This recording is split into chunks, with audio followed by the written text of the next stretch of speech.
Au commencement était la parole, et la parole était avec Dieu, et la parole était Dieu. Elle était au commencement avec Dieu. Toutes choses ont été faites par elle, et rien de ce qui a été fait n'a été fait sans elle. En elle était la vie, et la vie était la lumière des hommes. La lumière luit dans les ténèbres, et les ténèbres ne l'ont point reçue. Il y eut un homme envoyé de Dieu. Son nom était Jean. Il vint pour servir de témoin et pour rendre témoignage à la lumière, afin que tous crussent par lui. Il n'était pas la lumière, mais il parut pour rendre témoignage à la lumière. Cette lumière était la véritable lumière qui, en venant dans le monde, éclaire tout homme. Elle était dans le monde.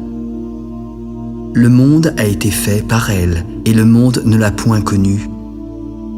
Elle est venue chez les siens, et les siens ne l'ont point reçue. Mais à tous ceux qui l'ont reçue et à ceux qui croient en son nom, elle a donné le pouvoir de devenir enfants de Dieu, lesquels sont nés non du sang, ni de la volonté de la chair, ni de la volonté de l'homme, mais de Dieu. La parole a été faite chair, et elle a habité parmi nous pleine de grâce et de vérité. Nous avons contemplé sa gloire, une gloire comme la gloire du Fils unique venu du Père. Et Jean lui a rendu témoignage. C'est celui dont j'ai dit, celui qui vient après moi m'a précédé, car il était avant moi. Nous avons tous reçu de sa plénitude et grâce pour grâce. La loi a été donnée par Moïse, mais la grâce et la vérité sont venues par Jésus-Christ. Personne n'a jamais vu Dieu. Le Fils unique qui est dans le sein du Père est celui qui l'a fait connaître. Voici le témoignage de Jean lorsque les Juifs envoyèrent de Jérusalem des sacrificateurs et des Lévites pour le questionner. « Toi, qui es-tu ? » ?»« Je ne suis pas le Christ. »« Qui es-tu ? Es-tu Élie ? » ?»« Non, je ne suis pas Élie. »« Es-tu le prophète ? » ?»« Non plus. »« Mais dis-nous qui tu es, afin que nous donnions une réponse à ceux qui nous ont envoyés. Que dis-tu de toi-même ? » ?»« Moi, je suis la voix de celui qui crie dans le désert. Aplanissez le chemin du Seigneur, comme a dit Ésaïe le prophète. » Ceux qui avaient été envoyés étaient des pharisiens, et ils le questionnèrent encore. « Pourquoi donc baptises-tu si tu n'es pas le Christ, ni Élie, ni le prophète ?»« Moi, je baptise d'eau. Mais au milieu de vous, il y a quelqu'un que vous ne connaissez pas, qui vient après moi, et je ne suis pas digne de délier les lacets de ses souliers. » Ces choses se passèrent à Béthanie, au-delà du Jourdain, où Jean baptisait. Le lendemain, il vit Jésus venant à lui. « Voici l'agneau de Dieu qui ôte le péché du monde. C'est celui dont j'ai dit, « Après moi vient un homme qui m'a précédé, car il était avant moi. Je ne le connaissais pas, mais c'est afin qu'il fût manifesté à Israël que je suis venu baptiser d'eau. J'ai vu l'Esprit descendre du ciel comme une colombe et s'arrêter sur lui. Je ne le connaissais pas, mais celui qui m'a envoyé baptiser d'eau m'a dit, « Celui sur qui tu verras l'Esprit descendre et s'arrêter, c'est celui qui baptise du Saint-Esprit. J'ai vu et j'ai rendu témoignage qu'il est le Fils de Dieu. » Le lendemain, lorsque Jésus passait, Jean était encore là avec 2 de ses disciples. « Regardez, voici l'agneau de Dieu. » Les 2 disciples l'entendirent prononcer ces paroles et suivirent Jésus. Voyant qu'ils le suivaient, Jésus se retourna. « Que cherchez-vous ? » ?»« Maître, où demeures-tu ? » ?»« Venez et voyez. » Ils allèrent et ils virent où il demeurait. Ils restèrent auprès de lui ce jour-là. C'était environ la 10e heure. André, frère de Simon-Pierre, était l'un des 2 qui avaient entendu les paroles de Jean et avait suivi Jésus. Ce fut lui qui rencontra le premier son frère Simon. « Simon, nous avons trouvé le Messie, nous avons trouvé le Christ !» Puis André conduisit Simon vers Jésus. Jésus le regarda. « Tu es Simon, fils de Jonas. Tu seras appelé Pierre. » Le lendemain, Jésus voulut se rendre en Galilée. Il rencontra Philippe et lui demanda de le suivre. Philippe était de Bethsaïda, de la ville d'André et de Pierre. Puis Philippe rencontra Nathanaël. « Nous avons trouvé celui de qui Moïse a écrit dans la loi, celui dont les prophètes ont parlé, Jésus de Nazareth, le fils de Joseph. » Philippe, peut-il venir de Nazareth quelque chose de bon? Alors viens et vois toi-même. Jésus, voyant venir à lui Nathanaël, dit de lui: Voici vraiment un Israélite dans lequel il n'y a point de fraude. D'où me connais-tu? Avant que Philippe ne t'appelle, je t'ai vu quand tu étais sous le figuier. Maître, tu es le Fils de Dieu, tu es le roi d'Israël! Parce que je t'ai dit que je t'ai vu sous le figuier, tu crois. Mais tu verras de plus grandes choses que celles-ci. En vérité, vous verrez désormais le ciel ouvert et les anges de Dieu monter et descendre sur le Fils de l'homme. 3 jours après, il y eut des noces à Cana en Galilée. La mère de Jésus était là, et Jésus fut aussi invité aux noces avec ses disciples. Le vin ayant manqué, Marie s'adressa à Jésus. « Vois, ils n'ont plus de vin. » Femme, qu'y a-t-il entre moi et toi? Mon heure n'est pas encore venue. Faites ce qu'il vous dira. Or, il y avait là 6 vases de pierre destinés aux purifications des Juifs et contenant chacun 2 ou 3 mesures. Remplissez d'eau ces vases et portez-en à l'ordonnateur du repas. Quand l'ordonnateur du repas eut goûté l'eau changée en vin, et ne sachant d'où venait ce vin, il appela Jésus.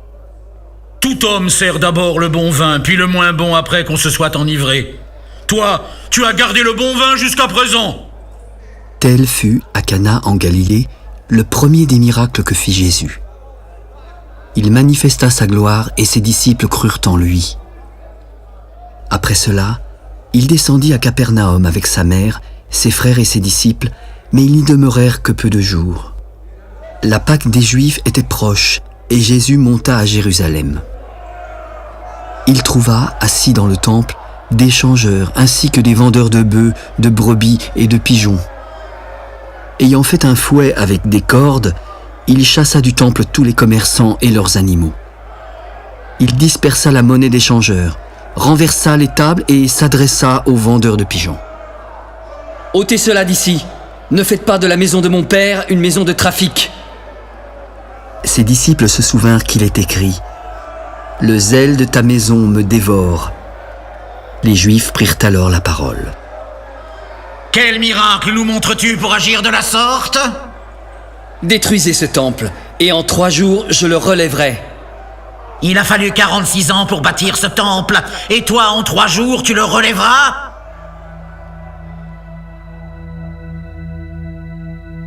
Mais il parlait du temple de son corps.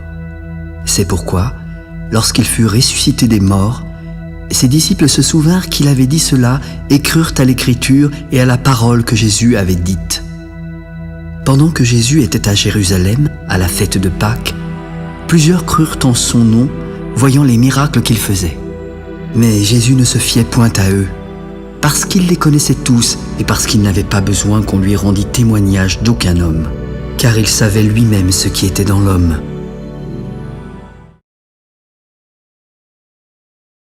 Il y eut un homme d'entre les pharisiens nommé Nicodème, un chef des Juifs, qui vint de nuit auprès de Jésus. « Maître, nous savons que tu es un docteur venu de Dieu, car personne ne peut faire les miracles que tu fais si Dieu n'est pas avec lui. » En vérité, je te le dis, si un homme ne naît de nouveau, il ne peut voir le royaume de Dieu. Comment un homme peut-il naître quand il est vieux? Peut-il de nouveau rentrer dans le sein de sa mère et renaître? En vérité, je te le dis, si un homme ne naît d'eau et d'esprit, il ne peut entrer dans le royaume de Dieu. Ce qui est né de la chair est chair, et ce qui est né de l'esprit est esprit. Ne t'étonne pas que je t'ai dit, il faut que vous naissiez de nouveau. Le vent souffle où il veut. Tu entends le bruit, mais tu ne sais pas d'où il vient ni où il va. Il en est ainsi de tout homme qui est né de l'esprit. Mais comment cela peut-il se faire? Tu es le docteur d'Israël et tu ne sais pas ces choses? En vérité, je te le dis, nous disons ce que nous savons et nous rendons témoignage de ce que nous avons vu, mais vous ne recevez pas notre témoignage. Si vous ne croyez pas quand je vous ai parlé des choses terrestres, comment croirez-vous quand je vous parlerai des choses célestes? Personne n'est monté au ciel si ce n'est celui qui est descendu du ciel, le Fils de l'homme qui est dans le ciel. Et comme Moïse éleva le serpent dans le désert, il faut de même que le Fils de l'homme soit élevé afin que quiconque croit en lui ait la vie éternelle. Car Dieu a tant aimé le monde qu'il a donné son Fils unique, afin que quiconque croit en lui ne périsse point, mais qu'il ait la vie éternelle. Dieu, en effet, n'a pas envoyé son Fils dans le monde pour qu'il juge le monde, mais pour que le monde soit sauvé par lui. Celui qui croit en lui n'est point jugé, mais celui qui ne croit pas est déjà jugé, parce qu'il n'a pas cru au nom du Fils unique de Dieu. Et ce jugement, c'est que la lumière étant venue dans le monde, les hommes ont préféré les ténèbres à la lumière, car leurs œuvres étaient mauvaises. Car quiconque fait le mal est la lumière, et ne vient pas à la lumière, de peur que ses œuvres ne soient dévoilées. Mais celui qui agit selon la vérité vient à la lumière, afin que ses œuvres soient manifestées, parce qu'elles sont faites en Dieu. Après cela, Jésus, accompagné de ses disciples, se rendit dans la terre de Judée. Là, il demeurait avec eux et il baptisait. Jean aussi baptisait à Hénon, près de Salim, parce qu'il y avait là beaucoup d'eau, et on y venait pour être baptisé, car Jean n'avait pas encore été mis en prison. Or, il s'éleva de la part des disciples de Jean une dispute avec un juif touchant la purification. Ils vinrent alors trouver Jean. « Maître, celui qui était avec toi au-delà du Jourdain et à qui tu as rendu témoignage, regarde, il baptise et tous vont à lui !» Un homme ne peut recevoir que ce qui lui a été donné du ciel. Vous-même m'êtes témoin que j'ai dit, je ne suis pas le Christ, mais j'ai été envoyé devant lui. Celui à qui appartient l'épouse, c'est l'époux. Mais l'ami de l'époux qui se tient là et qui l'entend éprouve une grande joie à cause de la voix de l'époux. Aussi, cette joie qui est la mienne est parfaite. Il faut qu'il croisse et que je diminue. Celui qui vient d'en haut est au-dessus de tous. Celui qui est de la terre est de la terre et il parle comme étant de la terre. Celui qui vient du ciel est au-dessus de tous. Il rend témoignage de ce qu'il a vu et entendu, mais personne ne reçoit son témoignage. Celui qui a reçu son témoignage a certifié que Dieu est vrai, car celui que Dieu a envoyé dit les paroles de Dieu, parce que Dieu ne lui donne pas l'esprit avec mesure. Le Père aime le Fils, et il a remis toutes choses entre ses mains. Celui qui croit au Fils a la vie éternelle. Celui qui ne croit pas au Fils ne verra pas la vie, mais la colère de Dieu demeure sur lui.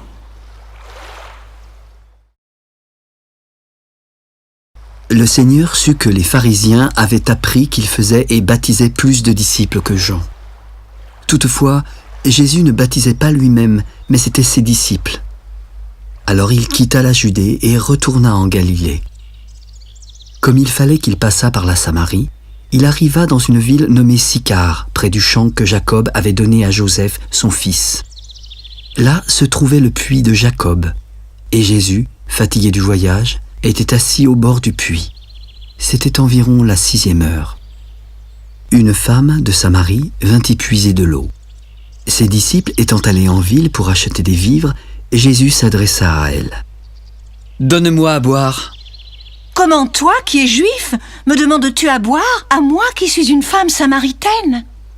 Si tu connaissais le don de Dieu et qui est celui qui te dit « Donne-moi à boire », tu lui aurais toi-même demandé à boire et il t'aurait donné de l'eau vive. Seigneur, tu n'as rien pour puiser et le puits est profond. D'où aurais-tu donc cette eau vive ? Es-tu plus grand que notre père Jacob, qui nous a donné ce puits et qui en a bu lui-même, ainsi que ses fils et ses troupeaux ? Quiconque boit de cette eau aura encore soif, mais celui qui boira de l'eau que je lui donnerai n'aura jamais soif. Car l'eau que je lui donnerai deviendra en lui une source qui jaillira jusque dans la vie éternelle. Seigneur, donne-moi cette eau afin que je n'ai plus soif et que je ne vienne plus puiser ici. Va, appelle ton mari et viens ici. Je n'ai point de mari. Tu as eu raison de dire « je n'ai point de mari », car tu as eu 5 maris, et celui que tu as maintenant n'est pas ton mari. En cela, tu as dit vrai. Seigneur, je vois que tu es prophète. Nos pères ont adoré sur cette montagne, et vous dites, vous, que le lieu où il faut adorer est à Jérusalem ? Femme, crois-moi, l'heure vient où ce ne sera ni sur cette montagne, ni à Jérusalem que vous adorerez le Père. Vous adorez ce que vous ne connaissez pas. Nous adorons ce que nous connaissons, car le salut vient des Juifs. Mais l'heure vient, et elle est déjà venue, où les vrais adorateurs adoreront le Père en esprit et en vérité, car ce sont là les adorateurs que le Père demande. Dieu est esprit, et il faut que ceux qui l'adorent en esprit et en vérité. Je sais que le Messie, celui qu'on appelle Christ, doit venir, et quand il sera venu, il nous annoncera toutes choses. Je le suis, moi qui te parle. Là-dessus arrivèrent ses disciples qui furent étonnés de ce qu'il parlait avec une femme. Toutefois, aucun ne lui dit « Que demandes-tu » ou « De quoi parles-tu avec elle ?» Alors la femme, ayant laissé sa cruche, courut dans la ville. « Venez voir, un homme qui m'a dit tout ce que j'ai fait. Ne serait-ce point le Christ ?» Ils sortirent de la ville et vinrent vers lui. Pendant ce temps, les disciples le pressaient de manger. « Maître, mange !» « J'ai à manger une nourriture que vous ne connaissez pas. » Les disciples se disaient donc les uns aux autres, « Quelqu'un lui aurait-il déjà apporté à manger ?» Ma nourriture est de faire la volonté de celui qui m'a envoyé et d'accomplir son œuvre. Ne dites-vous pas qu'il y a encore 4 mois jusqu'à la moisson ? Voici, je vous le dis, levez les yeux et regardez les champs qui déjà blanchissent pour la moisson. Celui qui moissonne reçoit un salaire et amasse des fruits pour la vie éternelle, afin que celui qui sème et celui qui moissonne se réjouissent ensemble. Car en ceci, ce qu'on dit est vrai. Autre est celui qui sème et autre celui qui moissonne. Je vous ai envoyé moissonner ce que vous n'avez pas travaillé. D'autres ont travaillé et vous êtes entrés dans leur travail. Plusieurs Samaritains de cette ville crurent en Jésus à cause de cette déclaration formelle de la femme. « Il m'a dit tout ce que j'ai fait. » Aussi, quand les Samaritains vinrent le trouver, ils le prièrent de rester auprès d'eux. Il y resta 2 jours. Un beaucoup plus grand nombre crurent à cause de sa parole.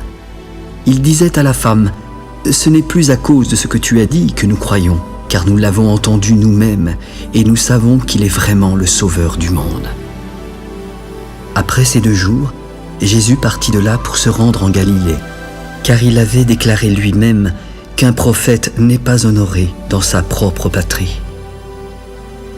Lorsqu'il y arriva, il fut bien reçu des Galiléens qui étaient également allés à la fête, car ils avaient vu tout ce qu'il avait fait à Jérusalem. Il retourna donc à Cana en Galilée, où il avait changé l'eau en vin.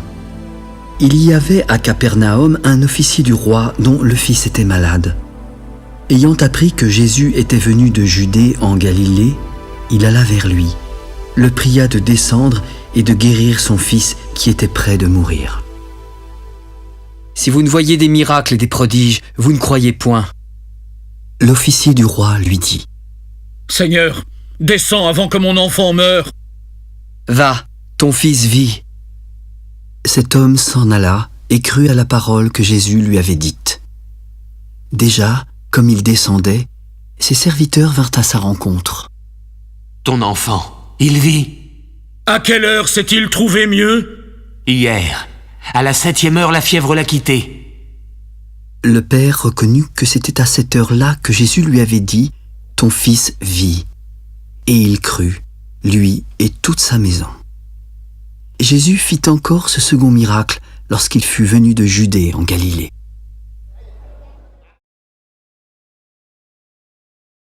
Il y eut ensuite une fête des Juifs et Jésus monta à Jérusalem. Or, à Jérusalem, près de la porte des brebis, il y a une piscine à 5 portiques qui s'appelle en hébreu Bethesda. Sous ces portiques, des malades, des aveugles, des boiteux et des paralytiques étaient couchés en grand nombre. Ils attendaient le mouvement de l'eau car un ange descendait de temps en temps dans la piscine en agitant l'eau. Et celui qui y descendait le premier était guéri, quelle que fût sa maladie. Couché là se trouvait un homme malade depuis 38 ans. Sachant qu'il était malade depuis longtemps, Jésus l'interrogea. « Veux-tu être guéri ?» « Seigneur, je n'ai personne pour me jeter dans la piscine quand l'eau est agitée. Et pendant que j'y vais, un autre descend avant moi. »« Lève-toi, prends ton lit et marche. » Aussitôt, cet homme fut guéri. Il prit son lit et marcha. Comme c'était un jour de sabbat, les Juifs s'adressèrent à lui. « C'est le sabbat, il ne t'est pas permis d'emporter ton lit !» Mais celui qui m'a guéri m'a dit « Prends ton lit et marche ». Qui est l'homme qui t'a dit « Prends ton lit et marche » ? Celui qui avait été guéri ne savait pas qui c'était, car Jésus avait disparu de la foule qui était en ce lieu. Plus tard, Jésus le trouva dans le temple. « Voici, tu as été guéri.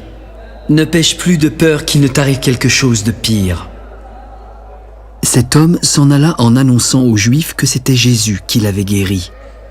Et comme il faisait ces choses le jour du sabbat, les Juifs poursuivaient Jésus. « Mon Père agit jusqu'à présent. Moi aussi j'agis. » À cause de cela, les Juifs cherchaient plus encore à le faire mourir. Non seulement parce qu'il violait le sabbat, mais parce qu'il appelait Dieu son propre Père, se faisant lui-même égal à Dieu. En vérité, je vous le dis, le Fils ne peut rien faire de lui-même. Il ne fait que ce qu'il voit faire au Père. Et tout ce que le Père fait, le Fils aussi le fait pareillement. Car le Père aime le Fils et lui montre tout ce qu'il fait. Et il lui montrera des œuvres plus grandes que celles-ci, afin que vous soyez dans l'étonnement.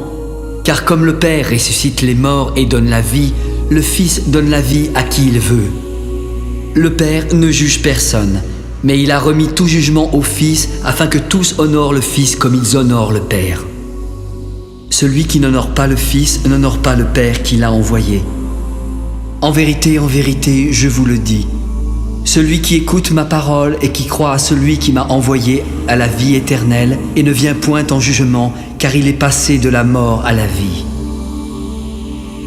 En vérité, je vous le dis, l'heure vient, et elle est déjà venue, où les morts entendront la voix du Fils de Dieu. Et ceux qui l'auront entendu vivront, car comme le Père a la vie en lui-même, il a donné au Fils d'avoir la vie en lui-même. Il lui a donné le pouvoir de juger, parce qu'il est Fils de l'homme. Ne vous étonnez pas de cela, car l'heure vient où tous ceux qui sont dans les sépulcres entendront sa voix et en sortiront. Ceux qui auront fait le bien ressusciteront pour la vie, mais ceux qui auront fait le mal ressusciteront pour le jugement. Je ne puis rien faire de moi-même. Selon ce que j'entends, je juge. Et mon jugement est juste, parce que je ne cherche pas ma volonté, mais la volonté de celui qui m'a envoyé. Si c'est moi qui rends témoignage de moi-même, mon témoignage n'est pas vrai. Il y en a un autre qui rend témoignage de moi, et je sais que le témoignage qu'il rend de moi est vrai. Vous avez été envoyé vers Jean, et il a rendu témoignage à la vérité. Pour moi, ce n'est pas d'un homme que je reçois le témoignage, mais je dis ceci afin que vous soyez sauvés. Jean était la lampe qui brûle et qui luit, et vous avez voulu vous réjouir 1 heure à sa lumière. Moi, j'ai un témoignage plus grand que celui de Jean, car les œuvres que le Père m'a donné d'accomplir, ces œuvres mêmes que je fais, témoignent de moi que c'est le Père qui m'a envoyé. Et le Père qui m'a envoyé a rendu lui-même témoignage de moi. Vous n'avez jamais entendu sa voix, vous n'avez jamais vu sa face, et sa parole ne demeure point en vous, parce que vous ne croyez pas à celui qui l'a envoyé. Vous sondez les Écritures parce que vous pensez avoir en elles la vie éternelle. Ce sont elles qui rendent témoignage de moi, et vous ne voulez pas venir à moi pour avoir la vie? Je ne tire pas ma gloire des hommes, mais je sais que vous n'avez point en vous l'amour de Dieu. Je suis venu au nom de mon Père, et vous ne me recevez pas. Si un autre vient en son propre nom, vous le recevrez. Comment pouvez-vous croire, vous qui tirez votre gloire les uns des autres et qui ne cherchez point la gloire qui vient de Dieu seul? Ne pensez pas que moi je vous accuserai devant le Père.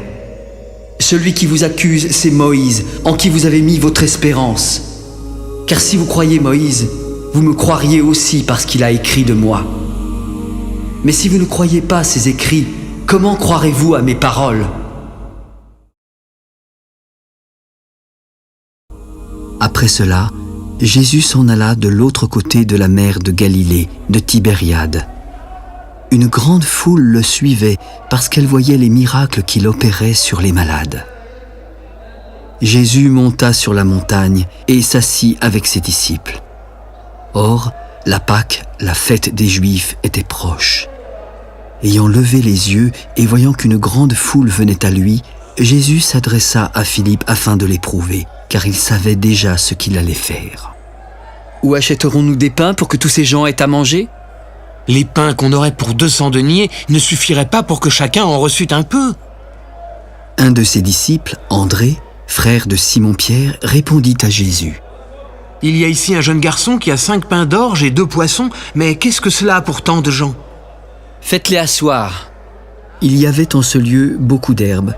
Ils s'assirent donc au nombre d'environ 5000 hommes. Jésus prit les pains, rendit grâce et les distribua à ceux qui étaient assis. Il leur donna de même des poissons, autant qu'ils en voulurent.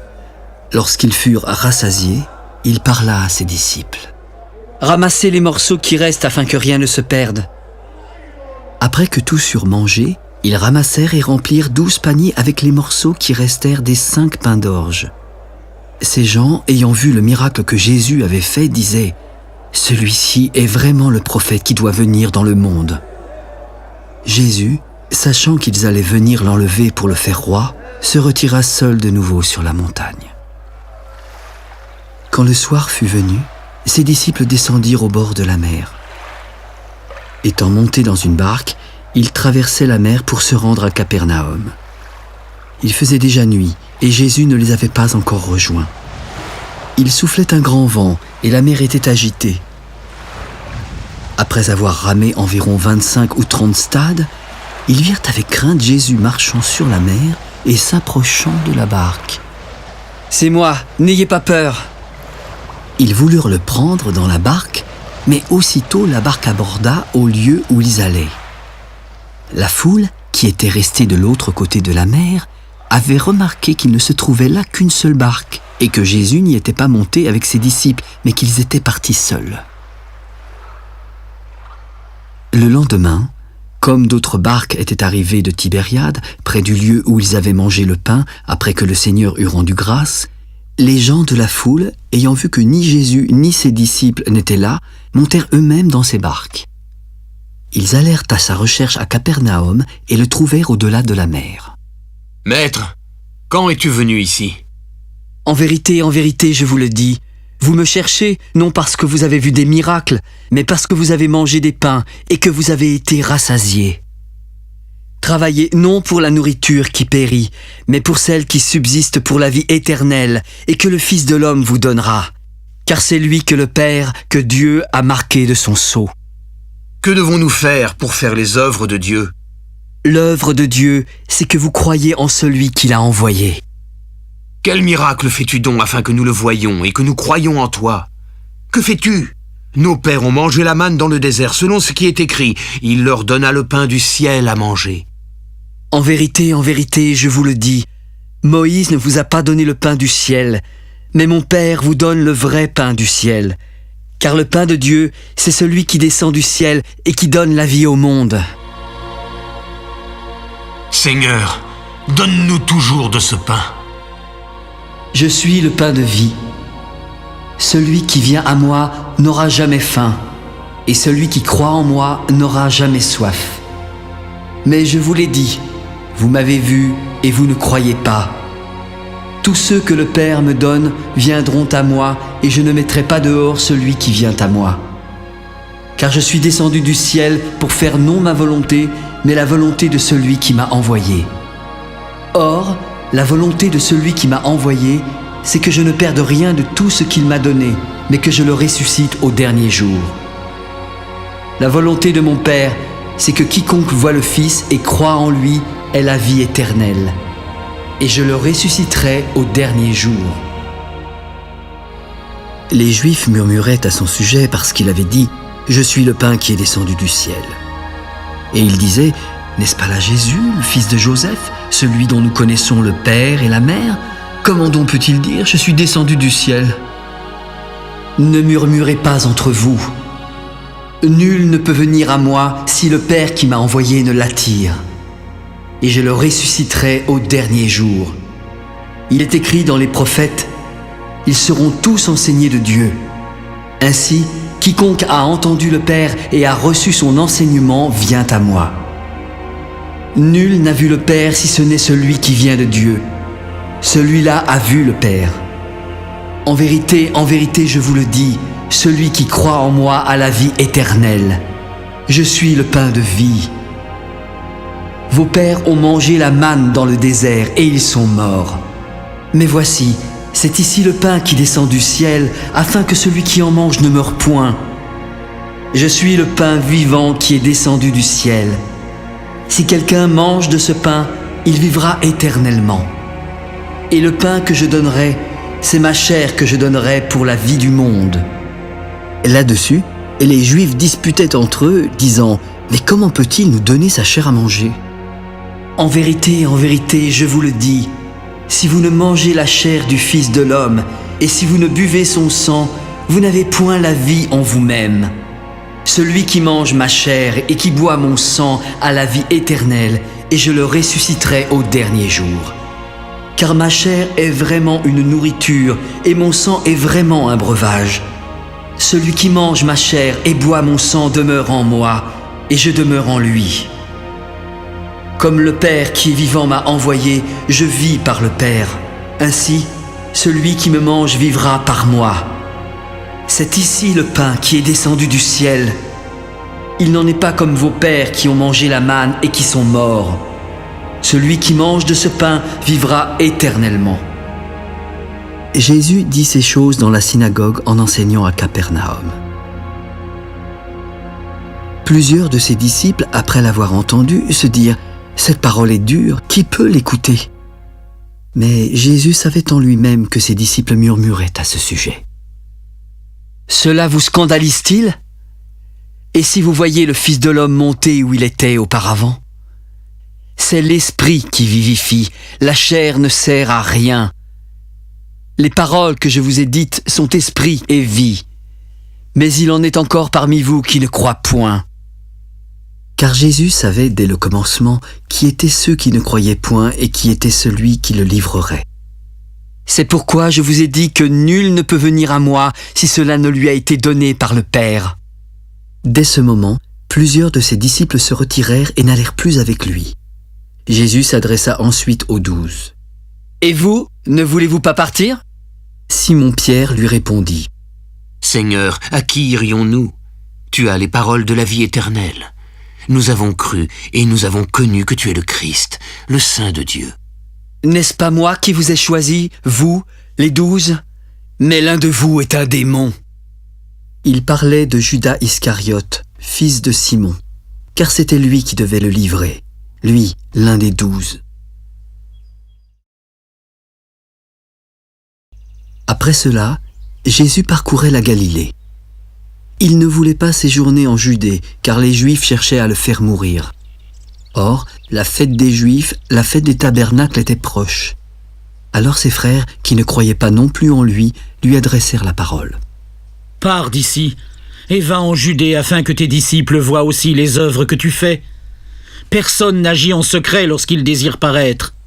Si tu fais ces choses, montre-toi toi-même au monde. » Mon temps n'est pas encore venu, mais votre temps est toujours prêt. Le monde ne peut vous haïr. Moi, il me hait parce que je rends de lui le témoignage que ses œuvres sont mauvaises. Montez, vous, à cette fête. Pour moi, je n'y monte point parce que mon temps n'est pas encore accompli. » Après leur avoir dit cela, il resta en Galilée. Mais lorsque ses frères furent montés à la fête, il y monta aussi lui-même en secret. Les Juifs le cherchaient pendant la fête et se disaient « Mais où est-il » Il y avait dans la foule grande rumeur à son sujet. Les uns disaient « C'est un homme de bien », d'autres disaient « Non, il égare la multitude ». Personne toutefois ne parlait librement de lui par crainte des Juifs. Vers le milieu de la fête, Jésus monta au temple. Il enseignait et les Juifs s'étonnaient. « Comment connaît-il les Écritures, lui qui n'a point étudié ?»« Ma doctrine n'est pas de moi, mais de celui qui m'a envoyé. Si quelqu'un veut faire sa volonté, il connaîtra si ma doctrine est de Dieu ou si je parle de mon chef. Celui qui parle de son chef cherche sa propre gloire, mais celui qui cherche la gloire de celui qui l'a envoyé, celui-là est vrai et il n'y a point d'injustice en lui. Moïse ne vous a-t-il pas donné la loi ? Mais nul de vous n'observe la loi. Pourquoi cherchez-vous à me faire mourir ? Tu as un démon. Qui est-ce qui cherche à te faire mourir ? j'ai fait une œuvre, et vous en êtes tous étonnés. Moïse vous a donné la circoncision, et vous circoncisez un homme le jour du sabbat. Si un homme reçoit la circoncision le jour du sabbat, afin que la loi de Moïse ne soit pas violée, pourquoi vous irritez-vous contre moi de ce que j'ai guéri un homme tout entier le jour du sabbat?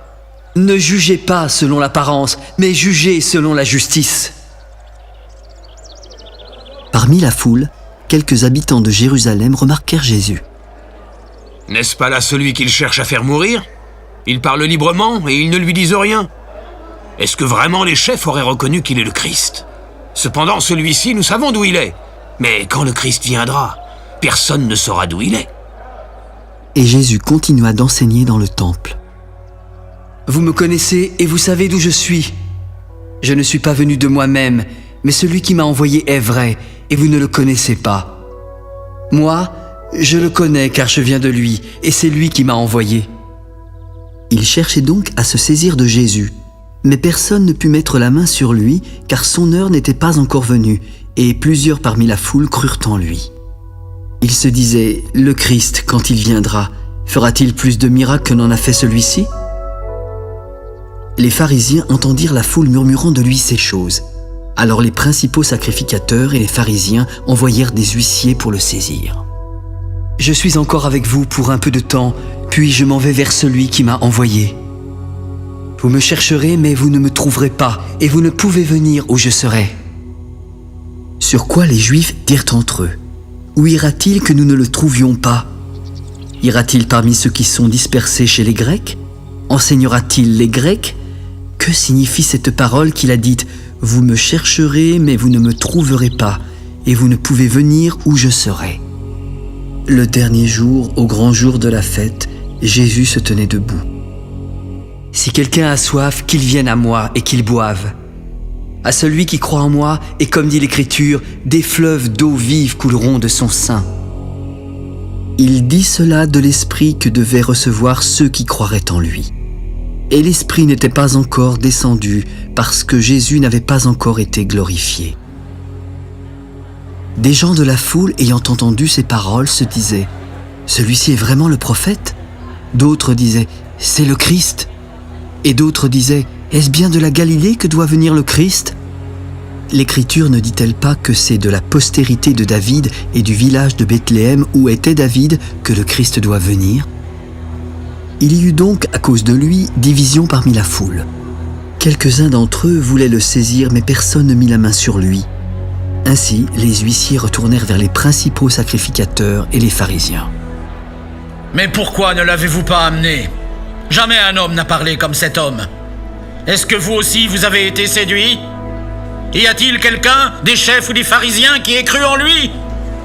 Mais cette foule qui ne connaît pas la loi, ce sont des maudits! » Nicodème, qui était venu de nuit vers Jésus et qui était l'un d'entre eux, leur répondit. « Notre loi condamne-t-elle un homme avant qu'on l'entende et qu'on sache ce qu'il a fait? Es-tu aussi galiléen? Examine, et tu verras que de Galilée, il ne sort pas de prophète. » Et chacun s'en retourna dans sa maison. Jésus se rendit à la montagne des Oliviers. Mais dès le matin, il alla de nouveau dans le temple et tout le peuple vint à lui. S'étant assis, il les enseignait. Alors, les scribes et les pharisiens amenèrent une femme surprise en adultère. Ils la placèrent au milieu du peuple et dirent à Jésus. « Maître, cette femme a été surprise en flagrant délit d'adultère. Moïse, dans la loi, nous a ordonné de lapider de telles femmes.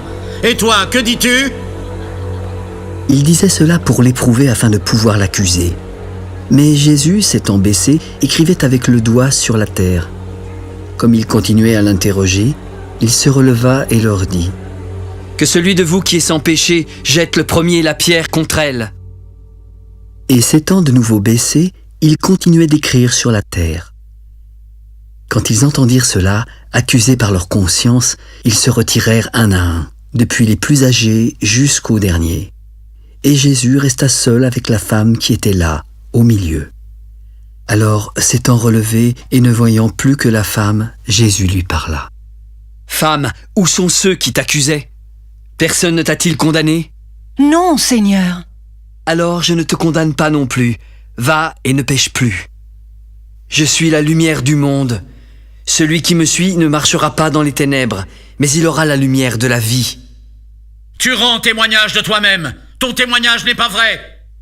Quoique je rende témoignage de moi-même, mon témoignage est vrai, car je sais d'où je suis venu et où je vais. Mais vous ne savez ni d'où je viens, ni où je vais. Vous jugez selon la chair, mais moi je ne juge personne.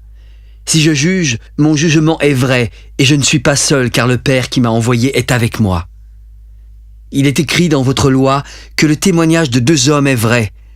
Je rends témoignage de moi-même, et le Père qui m'a envoyé rend témoignage de moi. Où est ton père? Vous ne me connaissez ni moi, ni mon Père. Si vous me connaissiez, vous connaîtriez aussi mon Père. Jésus dit ces paroles en enseignant dans le temple, au lieu où était le trésor. Personne ne le saisit parce que son heure n'était pas encore venue. Je m'en vais et vous me chercherez, mais vous mourrez dans votre péché. Vous ne pouvez venir où je vais. Sur quoi les Juifs se dirent, se tuera-t-il lui-même puisqu'il dit « Vous ne pouvez venir où je vais » Vous êtes d'en bas, moi je suis d'en haut. Vous êtes de ce monde, moi je ne suis pas de ce monde. C'est pourquoi je vous ai dit que vous mourrez dans vos péchés, car si vous ne croyez pas ce que je suis, vous mourrez dans vos péchés. Mais qui es-tu? Ce que je vous dis dès le commencement. J'ai beaucoup de choses à dire de vous et à juger en vous. Mais celui qui m'a envoyé est vrai, et ce que j'ai entendu de lui, je le dis au monde. Comme ils ne comprirent point qu'il leur parlait du Père, Jésus leur dit : Quand vous aurez élevé le Fils de l'homme, alors vous connaîtrez ce que je suis et que je ne fais rien de moi-même, mais que je parle selon ce que le Père m'a enseigné. Celui qui m'a envoyé est avec moi. Il ne m'a pas laissé seul, parce que je fais toujours ce qui lui est agréable. Comme Jésus parlait ainsi, plusieurs crurent en lui. Il s'adressa alors à eux. Si vous demeurez dans ma parole, vous êtes vraiment mes disciples. Vous connaîtrez la vérité, et la vérité vous affranchira. Nous sommes la postérité d'Abraham, et nous n'avons jamais été esclaves de personne. Comment peux-tu dire, vous deviendrez libres? En vérité, je vous le dis, quiconque se livre au péché est esclave du péché. Or, l'esclave ne demeure pas toujours dans la maison, mais le Fils y demeure toujours. Si donc le Fils vous affranchit, vous serez réellement libre. Je sais que vous êtes la postérité d'Abraham, mais vous cherchez à me faire mourir parce que ma parole ne pénètre pas en vous. Je dis ce que j'ai vu chez mon Père, et vous faites ce que vous avez entendu de la part de votre Père. Notre Père, c'est Abraham! Si vous étiez enfant d'Abraham, vous feriez les œuvres d'Abraham. Mais maintenant vous cherchez à me faire mourir, moi qui vous ai dit la vérité que j'ai entendue de Dieu. Cela, Abraham ne l'a point fait. Vous faites les œuvres de votre Père. Nous ne sommes pas des enfants illégitimes. Nous avons un seul Père, Dieu. Si Dieu était votre Père, vous m'aimeriez, car c'est de Dieu que je suis sorti et que je viens. Je ne suis pas venu de moi-même, mais c'est lui qui m'a envoyé. Pourquoi ne comprenez-vous pas mon langage? Parce que vous ne pouvez pas écouter ma parole. Vous avez pour père le diable, et vous voulez accomplir les désirs de votre père. Il a été meurtrier dès le commencement. Il ne se tient pas dans la vérité, parce qu'il n'y a pas de vérité en lui. Lorsqu'il profère le mensonge, il parle de son propre fond, car il est menteur et père du mensonge. Et moi, parce que je dis la vérité, vous ne me croyez pas. Qui de vous me convaincra de pécher? Si je dis la vérité, pourquoi ne me croyez-vous pas? Celui qui est de Dieu écoute les paroles de Dieu. Vous n'écoutez pas parce que vous n'êtes pas de Dieu. N'avons-nous pas raison de dire que tu es un Samaritain et que tu as un démon? Je n'ai pas de démon, mais j'honore mon Père et vous m'outragez. Je ne cherche point ma gloire, mais il en est un qui la cherche et qui juge. En vérité, je vous le dis, si quelqu'un garde ma parole, il ne verra jamais la mort. Maintenant, nous connaissons que tu as un démon. Abraham est mort, les prophètes aussi. Et tu dis, si quelqu'un garde ma parole, il ne verra jamais la mort. Es-tu plus grand que notre père Abraham qui est mort? Les prophètes aussi sont morts. Mais qui donc prétends-tu être? Si je me glorifie moi-même, ma gloire n'est rien. C'est mon Père qui me glorifie. Lui que vous dites être votre Dieu et que vous ne connaissez pas. Pour moi, je le connais. Et si je disais que je ne le connais pas, je serais semblable à vous, un menteur. Mais je le connais et je garde sa parole. Abraham, votre père, a tressailli de joie de ce qu'il verrait mon jour. Il l'a vu et il s'est réjoui. Tu n'as pas encore 50 ans et tu as vu Abraham ? En vérité, je vous le dis, avant qu'Abraham fût, je suis. Là-dessus, ils prirent des pierres pour les jeter contre lui. Mais Jésus se cacha et sortit du temple.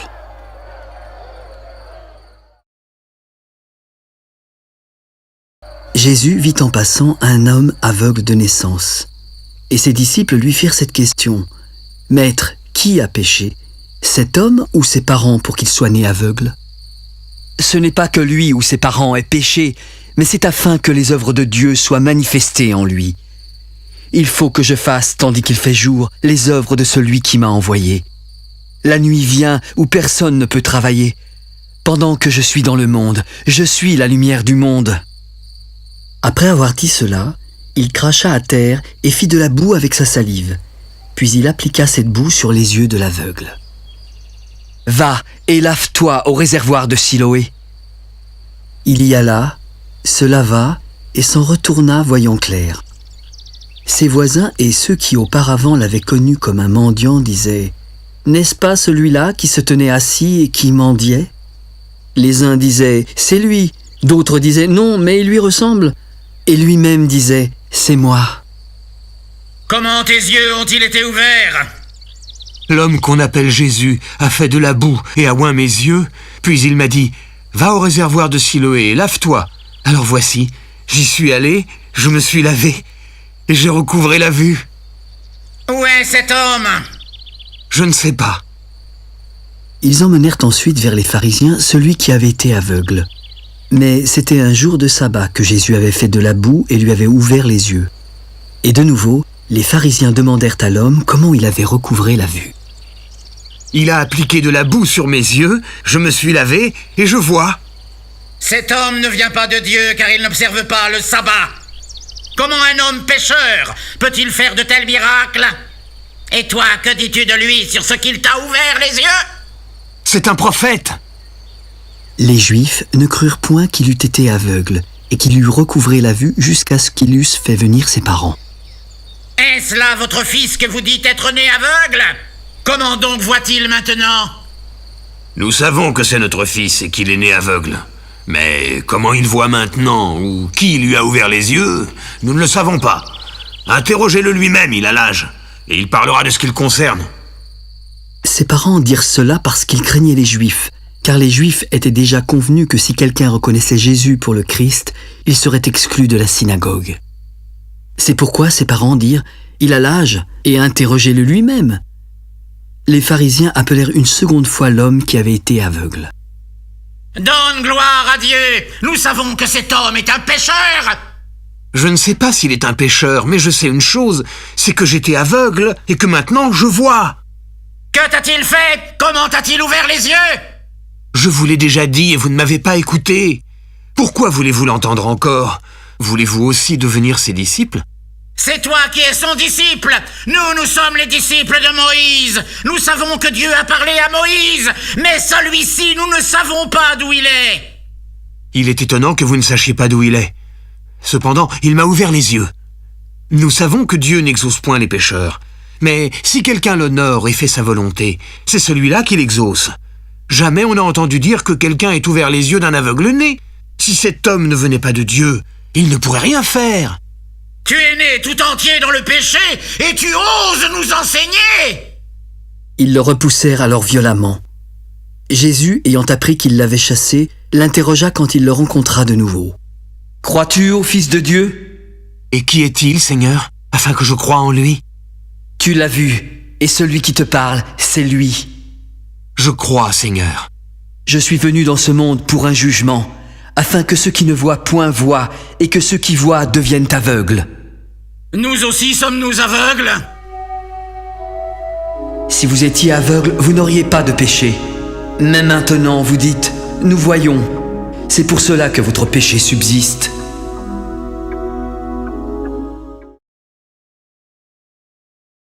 en vérité, je vous le dis, celui qui n'entre pas par la porte dans la bergerie, mais qui y monte par ailleurs est un voleur et un brigand. Mais celui qui entre par la porte est le berger des brebis. Le portier lui ouvre et les brebis entendent sa voix. Il appelle par leur nom celles qui lui appartiennent et il les conduit dehors. Lorsqu'il a fait sortir toutes ses brebis, il marche devant et elles le suivent parce qu'elles connaissent sa voix. Elles ne suivront point un étranger, mais elles fuiront loin de lui parce qu'elles ne connaissent pas la voix des étrangers. Jésus leur dit cette parabole, mais ils ne comprirent pas de quoi il leur parlait. En vérité, je vous le dis, je suis la porte des brebis. Tous ceux qui sont venus avant moi sont des voleurs et des brigands, mais les brebis ne les ont point écoutés. Je suis la porte. Si quelqu'un entre par moi, il sera sauvé. Il entrera, il sortira et il trouvera des pâturages. Le voleur ne vient que pour dérober, égorger et détruire. Moi, je suis venu afin que les brebis aient la vie et qu'elles soient dans l'abondance. Je suis le bon berger. Le bon berger donne sa vie pour ses brebis. Mais le mercenaire, qui n'est pas le berger et à qui n'appartiennent pas les brebis, voit venir le loup. Il abandonne les brebis et prend la fuite. Alors le loup les ravit et les disperse. Le mercenaire s'enfuit parce qu'il est mercenaire et qu'il ne se met pas en peine pour des brebis. Je suis le bon berger. Je connais mes brebis. Elles me connaissent comme le Père me connaît et comme je connais le Père. Je donne ma vie pour mes brebis. J'ai encore d'autres brebis qui ne sont pas de cette bergerie. Celles-là, il faut que je les amène. Elles entendront ma voix et il y aura un seul troupeau, un seul berger. Le Père m'aime parce que je donne ma vie afin de la reprendre. Personne ne me l'ôte, mais je la donne de moi-même. J'ai le pouvoir de la donner et j'ai le pouvoir de la reprendre. Tel est l'ordre que j'ai reçu de mon Père. Il y eut à cause de ces paroles une division parmi les Juifs. Plusieurs d'entre eux disaient « Il a un démon, il est fou, pourquoi l'écoutez-vous » D'autres disaient « Ce ne sont pas les paroles d'un démoniaque. Un démon peut-il ouvrir les yeux des aveugles » C'était l'hiver et on célébrait à Jérusalem la fête de la dédicace. Jésus se promenait dans le temple sous le portique de Salomon quand des Juifs vinrent l'entourer. « Jusqu'à quand tiendras-tu notre esprit en suspens? Si tu es le Christ, dis-le-nous franchement !» Je vous l'ai dit et vous ne croyez pas. Les œuvres que je fais au nom de mon Père rendent témoignage de moi. Mais vous ne croyez pas parce que vous n'êtes pas de mes brebis. Mes brebis entendent ma voix. Je les connais et elles me suivent. Je leur donne la vie éternelle et elles ne périront jamais. Personne ne les ravira de ma main. Mon Père qui me les a donnés est plus grand que tous. Et personne ne peut les ravir de la main de mon Père. Moi et le Père, nous sommes un. Alors, les Juifs prirent des pierres pour le lapider. Je vous ai fait voir plusieurs bonnes œuvres venant de mon Père. Pour laquelle me lapidez-vous ? Ce n'est point pour une bonne œuvre que nous te lapidons, mais pour un blasphème, parce que toi qui es un homme, tu te fais Dieu. N'est-il pas écrit dans votre loi ? J'ai dit, vous êtes des dieux ? Si elle a appelé Dieu ceux à qui la parole de Dieu a été adressée, et si l'écriture ne peut être anéantie, pourquoi accusez-vous de blasphème celui que le Père a sanctifié et envoyé dans le monde ? Cela parce que j'ai dit, je suis le Fils de Dieu ? Si je ne fais pas les œuvres de mon Père, vous ne me croyez pas. Mais si je les fais, vous ne me croyez pas non plus. Croyez à ces œuvres afin que vous sachiez et reconnaissiez que le Père est en moi et que je suis dans le Père. Là-dessus, ils cherchèrent encore à le saisir, mais il s'échappa de leurs mains. Jésus s'en alla au-delà du Jourdain, dans le lieu où Jean avait d'abord baptisé. Il y demeura quelque temps, et beaucoup de gens vinrent à lui. Ils disaient, « Jean n'a fait aucun miracle, mais tout ce que Jean a dit de cet homme était vrai. » Et en ce lieu, plusieurs crurent en lui.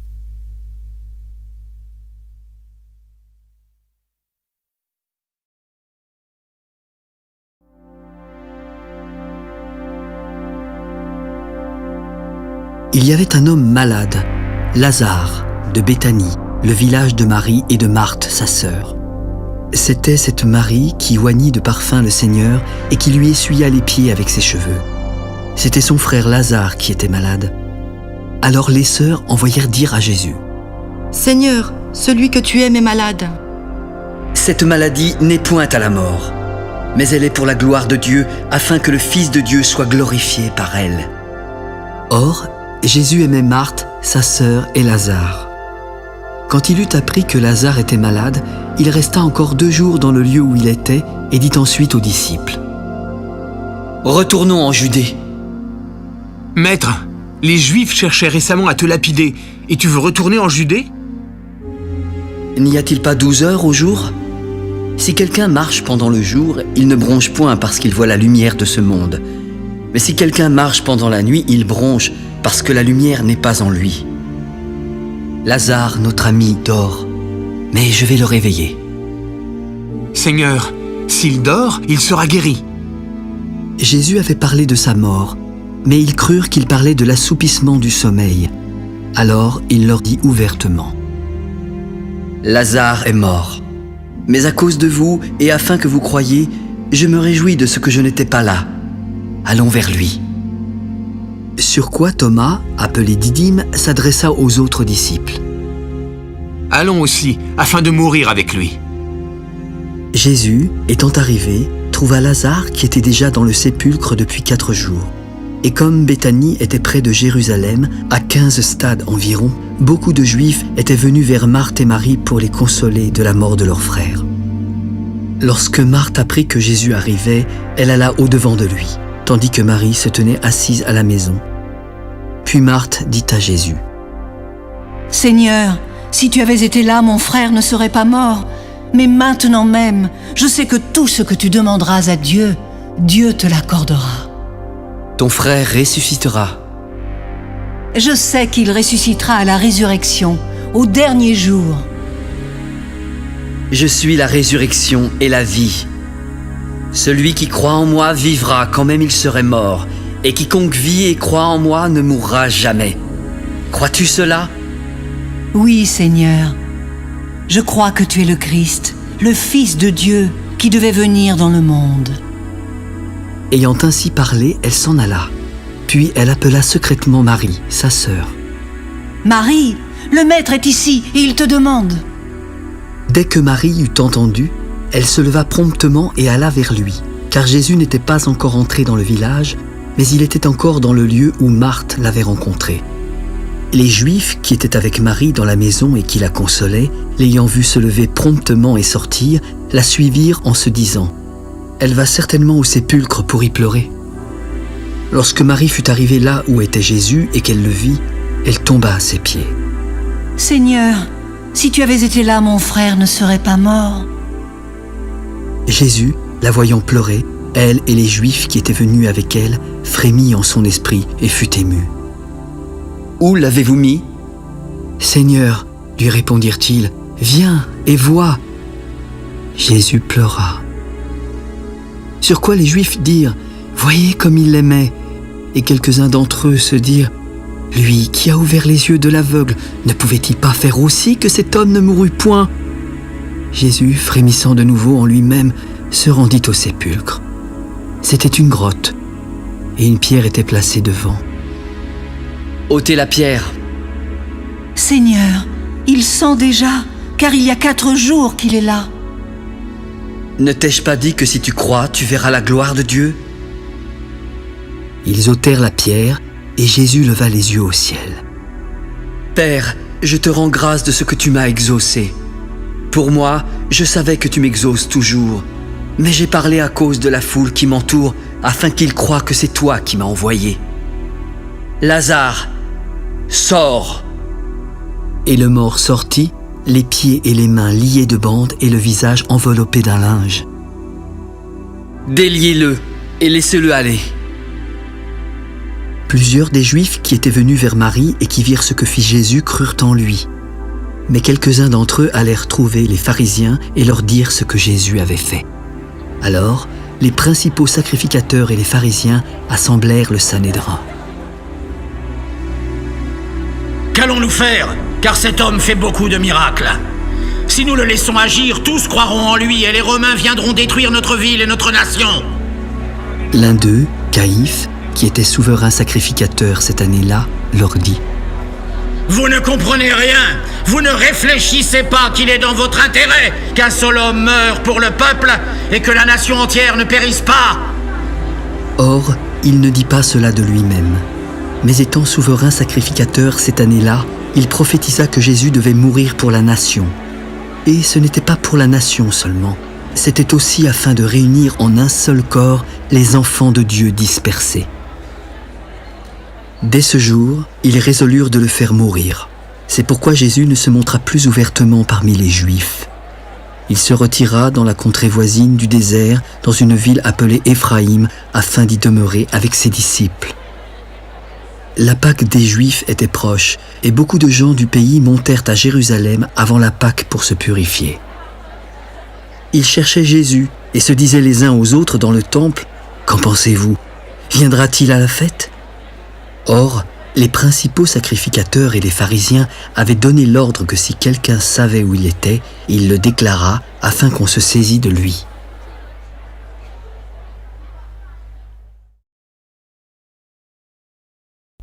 Six jours avant la Pâque, Jésus arriva à Béthanie, où était Lazare qu'il avait ressuscité des morts. On lui fit un souper. Marthe servait, et Lazare était un de ceux qui se trouvaient à table avec lui. Marie, ayant pris une livre d'un parfum de nard pur de grand prix, oignit les pieds de Jésus et lui essuya avec ses cheveux. Et la maison fut remplie de l'odeur du parfum. Un de ses disciples, Judas Iscariote, fils de Simon, celui qui devait le livrer, prit la parole. « Pourquoi n'a-t-on pas vendu ce parfum 300 deniers pour les donner aux pauvres ?»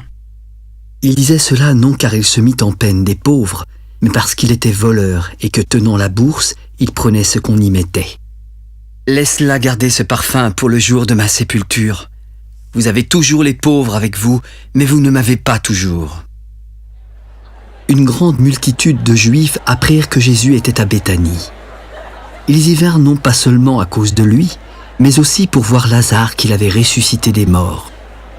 Les principaux sacrificateurs délibérèrent de faire mourir aussi Lazare parce que beaucoup de Juifs se retiraient d'eux à cause de lui et croyaient en Jésus. Le lendemain, une foule nombreuse vint à la fête en ayant entendu dire que Jésus se rendait à Jérusalem. Beaucoup prirent des branches de palmier et allèrent au-devant de lui. « Hosanna ! Béni soit celui qui vient au nom du Seigneur, le roi d'Israël !»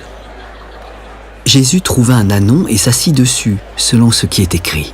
« Ne crains point, fille de Sion, voici, ton roi vient assis sur le petit d'une ânesse. » Ses disciples ne comprirent pas d'abord ces choses, mais lorsque Jésus eut été glorifié, ils se souvinrent qu'elles étaient écrites de lui et qu'il les avait accomplies à son égard.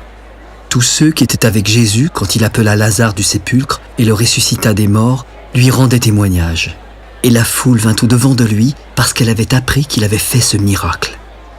Les pharisiens se dirent donc les uns aux autres: « Vous voyez, vous ne gagnez rien. Regardez, tout le monde est près de lui. » Quelques Grecs, du nombre de ceux qui étaient montés pour adorer pendant la fête, s'adressèrent à Philippe de Bethsaïda en Galilée et lui dirent avec instance: « Seigneur, nous voudrions voir Jésus. » Philippe alla le dire à André, puis André et Philippe le dirent à Jésus. L'heure est venue où le Fils de l'homme doit être glorifié.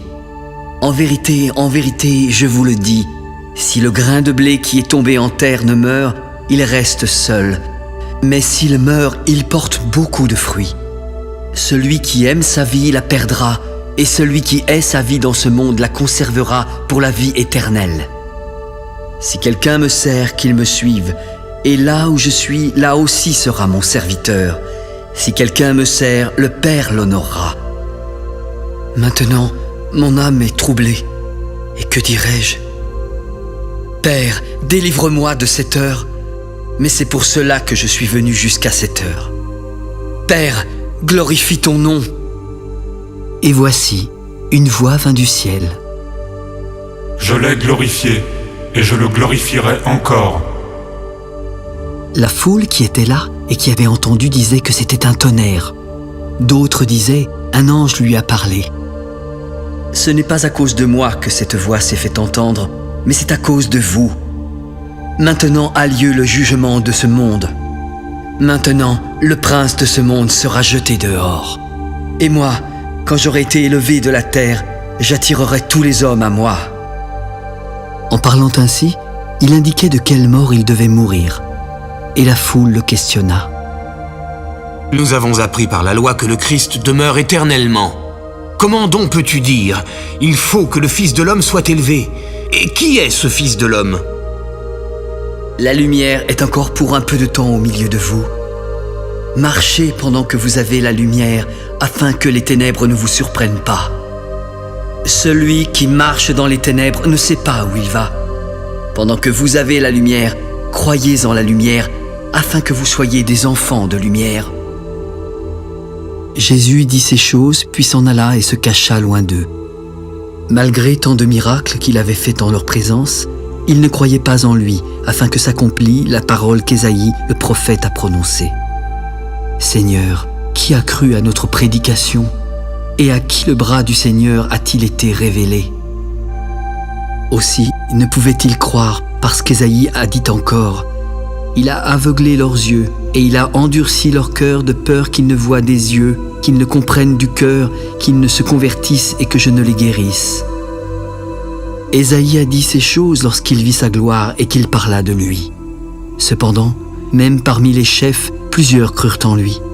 Mais à cause des pharisiens, ils n'en faisaient pas l'aveu dans la crainte d'être exclus de la synagogue, car ils aimèrent la gloire des hommes plus que la gloire de Dieu. « Celui qui croit en moi ne croit pas en moi, mais en celui qui m'a envoyé. Et celui qui me voit, voit celui qui m'a envoyé. Je suis venu comme une lumière dans le monde, afin que quiconque croit en moi ne demeure pas dans les ténèbres. Si quelqu'un entend mes paroles et ne les garde pas, ce n'est pas moi qui le juge, car je suis venu non pour juger le monde, mais pour sauver le monde. Celui qui me rejette et qui ne reçoit pas mes paroles a son juge. La parole que j'ai annoncée, c'est elle qui le jugera au dernier jour. Car je n'ai point parlé de moi-même, mais le Père qui m'a envoyé m'a prescrit lui-même ce que je dois dire et annoncer. Et je sais que son commandement est la vie éternelle. C'est pourquoi les choses que je dis, je les dis comme le Père me les a dites.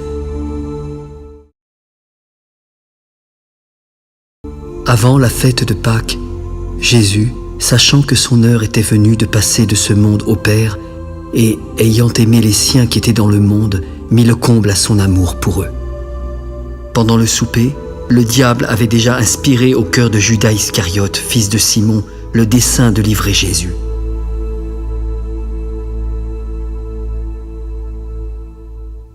Jésus savait que le Père avait remis toutes choses entre ses mains, qu'il était venu de Dieu et qu'il s'en allait à Dieu. Alors il se leva de table, ôta ses vêtements et prit un linge dont il se ceignit. Il versa ensuite de l'eau dans un bassin, se mit à laver les pieds des disciples et à les essuyer avec le linge dont il était saint. « Toi, Seigneur, tu me laves les pieds ?» « Pierre, ce que je fais, tu ne le comprends pas maintenant, mais tu le comprendras bientôt. »« Non, jamais tu ne me laveras les pieds. » « Si je ne te lave, tu n'auras point de part avec moi. »« Alors, Seigneur, ne me lave pas seulement les pieds, mais aussi les mains et la tête. » Celui qui est lavé n'a besoin que de se laver les pieds pour être entièrement pur. Certains d'entre vous sont purs, mais vous ne l'êtes pas tous. » Car il connaissait celui qui le livrait. C'est pourquoi il dit « Vous n'êtes pas tous purs. » Après qu'il leur eut lavé les pieds et qu'il eut pris ses vêtements, il se remit à table. Comprenez-vous ce que je vous ai fait ? Vous m'appelez Maître et Seigneur, et vous dites bien car je le suis. Si donc je vous ai lavé les pieds, moi, le Seigneur et le Maître, vous devez aussi vous laver les pieds les uns aux autres, car je vous ai donné un exemple afin que vous fassiez comme je vous ai fait. En vérité, je vous le dis, le serviteur n'est pas plus grand que son Seigneur, ni l'apôtre plus grand que celui qui l'a envoyé. Si vous savez ces choses, vous êtes heureux, pourvu que vous les pratiquiez. Ce n'est pas de vous dont je parle, je connais ceux que j'ai choisis. Mais il faut que l'Écriture s'accomplisse. Celui qui mange avec moi le pain a levé son talon contre moi. Dès à présent, je vous le dis avant que la chose arrive, afin que lorsqu'elle arrivera, vous croyiez à ce que je suis. En vérité, je vous le dis, celui qui reçoit celui que j'aurai envoyé me reçoit, et celui qui me reçoit, reçoit celui qui m'a envoyé. En vérité, je vous le dis, l'un de vous me livrera. » Les disciples se regardaient les uns les autres, ne sachant de qui ils parlaient. Un des disciples, celui que Jésus aimait, était couché sur le sein de Jésus. Simon-Pierre lui fit signe de demander qui était celui dont parlait Jésus. Et ce disciple, s'étant penché sur la poitrine de Jésus, lui dit « Seigneur, qui est-ce » ? ?»« C'est celui à qui je donnerai le morceau trempé. » Et, ayant trempé le morceau, il le donna à Judas, fils de Simon Iscariote. Dès que le morceau fut donné, Satan entra dans Judas et Jésus lui dit « Ce que tu fais, fais-le promptement. » Mais aucun de ceux qui étaient à table ne comprit pourquoi il lui disait cela. Car quelques-uns pensaient que comme Judas avait la bourse, Jésus voulait lui dire « Achète ce dont nous avons besoin pour la fête » ou qu'il lui commandait de donner quelque chose aux pauvres. Il faisait nuit et Judas, ayant pris le morceau, se hâta de sortir. Lorsque Judas fut sorti, Jésus s'adressa à ses disciples. « Maintenant, le Fils de l'homme a été glorifié et Dieu a été glorifié en lui. Si Dieu a été glorifié en lui, Dieu aussi le glorifiera en lui-même et il le glorifiera bientôt. Mes petits enfants, je suis pour peu de temps encore avec vous. Vous me chercherez et, comme j'ai dit aux Juifs, vous ne pouvez pas venir où je vais. Aussi, je vous le dis maintenant, je vous donne un commandement nouveau. Aimez-vous les uns les autres comme je vous ai aimés.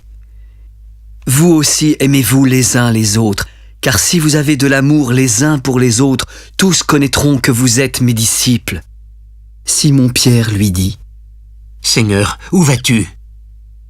« Maintenant, tu ne peux pas me suivre où je vais, mais tu me suivras plus tard. » « Seigneur, pourquoi ne puis-je pas te suivre maintenant ? Je donnerai ma vie pour toi. » »« Tu donneras ta vie pour moi ? En vérité, je te le dis, le coq ne chantera pas que tu ne m'aies renié 3 fois. »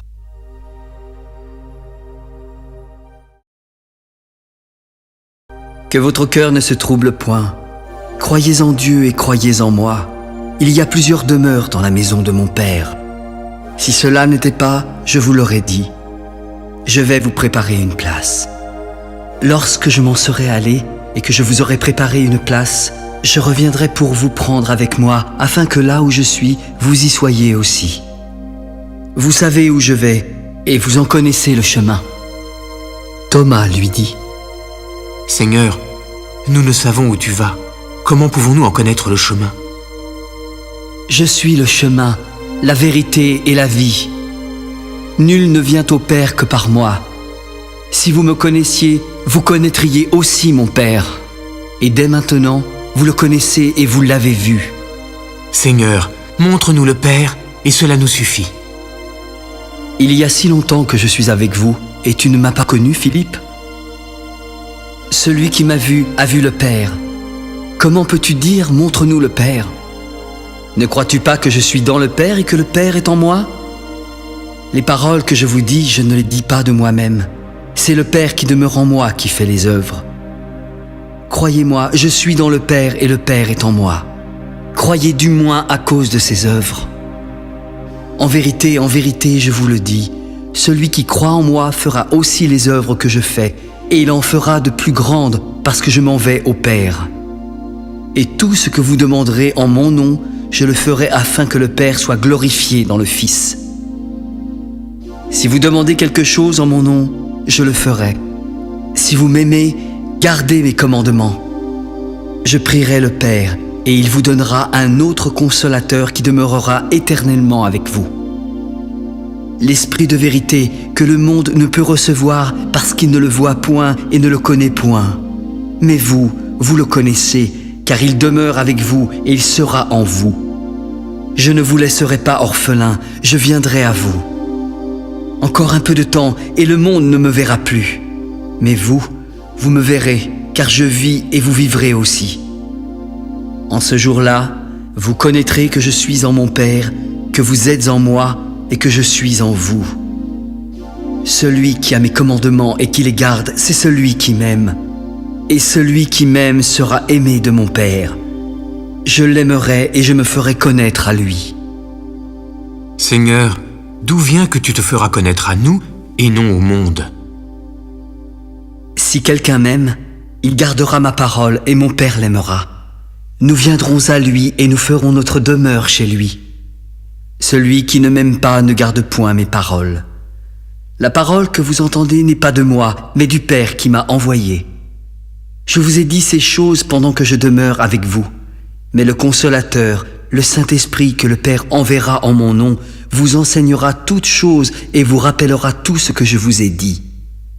Je vous laisse la paix et je vous donne ma paix.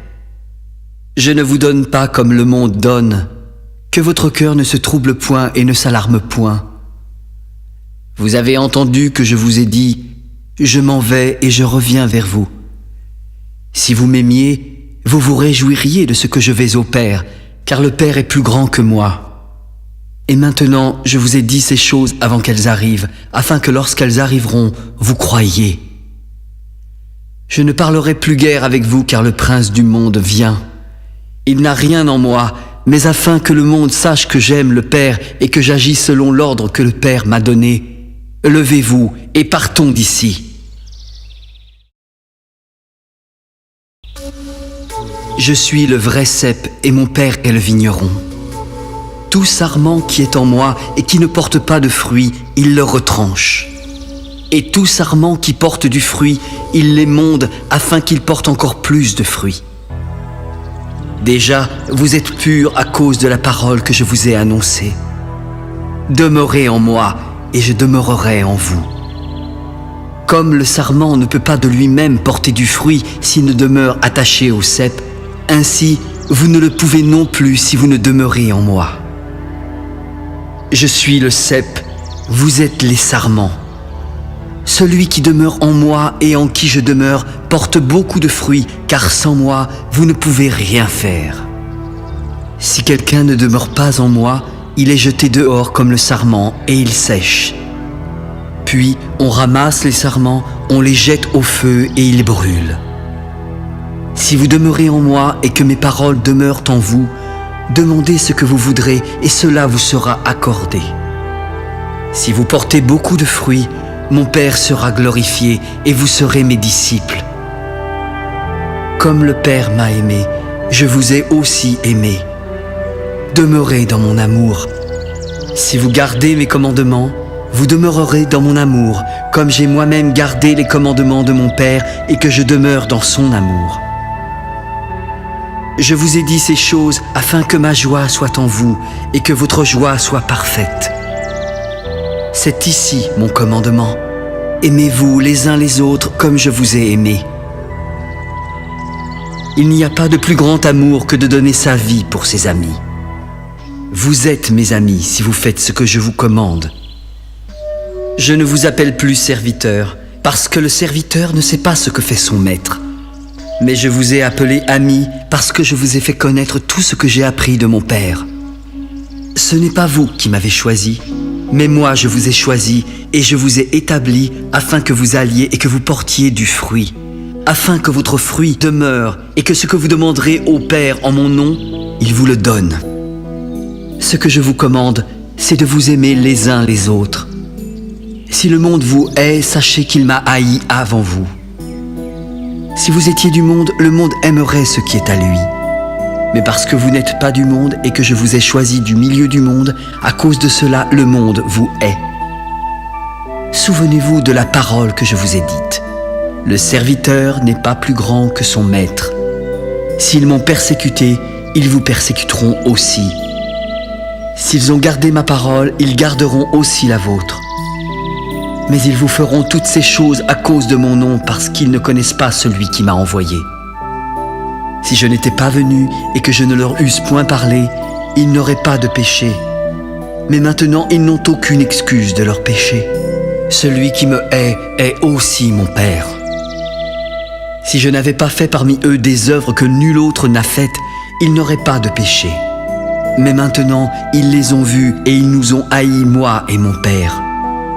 Mais cela est arrivé afin que s'accomplisse la parole qui est écrite dans leur loi.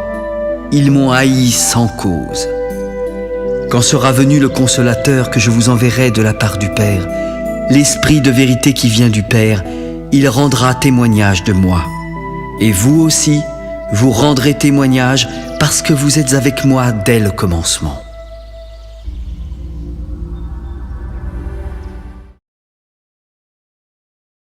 Je vous ai dit ces choses afin qu'elles ne soient pas pour vous une occasion de chute. Ils vous excluront des synagogues, et l'heure vient même où quiconque vous fera mourir croira rendre un culte à Dieu. Ils agiront ainsi parce qu'ils n'ont connu ni le Père ni moi. Je vous ai dit ces choses afin que lorsque l'heure sera venue, vous vous souveniez que je vous les ai dites. Je ne vous en ai pas parlé dès le commencement parce que j'étais avec vous.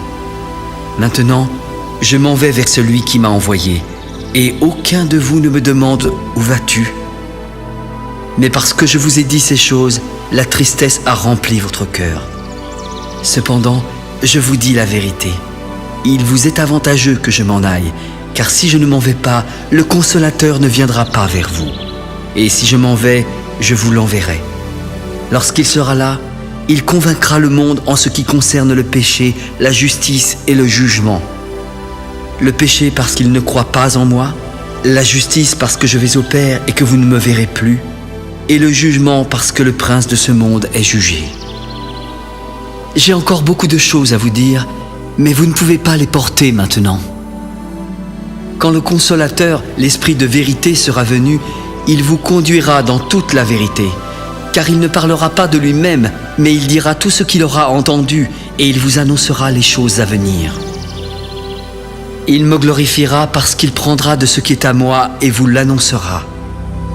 Tout ce que le Père a est à moi. C'est pourquoi j'ai dit qu'il prend de ce qui est à moi et qu'il vous l'annoncera. Encore un peu de temps et vous ne me verrez plus. Puis encore un peu de temps et vous me verrez parce que je vais au Père. Là-dessus, quelques-uns de ses disciples se dirent entre eux : Que signifie ce qu'il nous dit ? Encore un peu de temps et vous ne me verrez plus. Et puis encore un peu de temps et vous me verrez. Et parce que je vais au Père, que signifie ce qu'il nous dit ? Encore un peu de temps, nous ne savons de quoi il parle. Et Jésus connut qu'il voulait l'interroger. Vous vous questionnez les uns les autres sur ce que j'ai dit. Encore un peu de temps et vous ne me verrez plus. Et puis encore un peu de temps et vous me verrez. En vérité, je vous le dis, vous pleurerez et vous vous lamenterez et le monde se réjouira. Vous serez dans la tristesse, mais votre tristesse se changera en joie. La femme, lorsqu'elle enfante, éprouve de la tristesse parce que son heure est venue.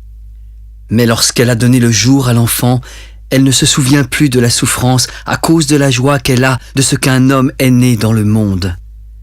Vous aussi, vous êtes maintenant dans la tristesse. Mais je vous reverrai et votre cœur se réjouira. Et nul ne vous ravira votre joie. En ce jour-là, vous ne m'interrogerez plus sur rien. En vérité, je vous le dis, ce que vous demanderez au Père, il vous le donnera en mon nom. Jusqu'à présent, vous n'avez rien demandé en mon nom. Demandez et vous recevrez afin que votre joie soit parfaite. Je vous ai dit ces choses en parabole, mais l'heure vient où je ne vous parlerai plus en parabole et où je vous parlerai ouvertement du Père.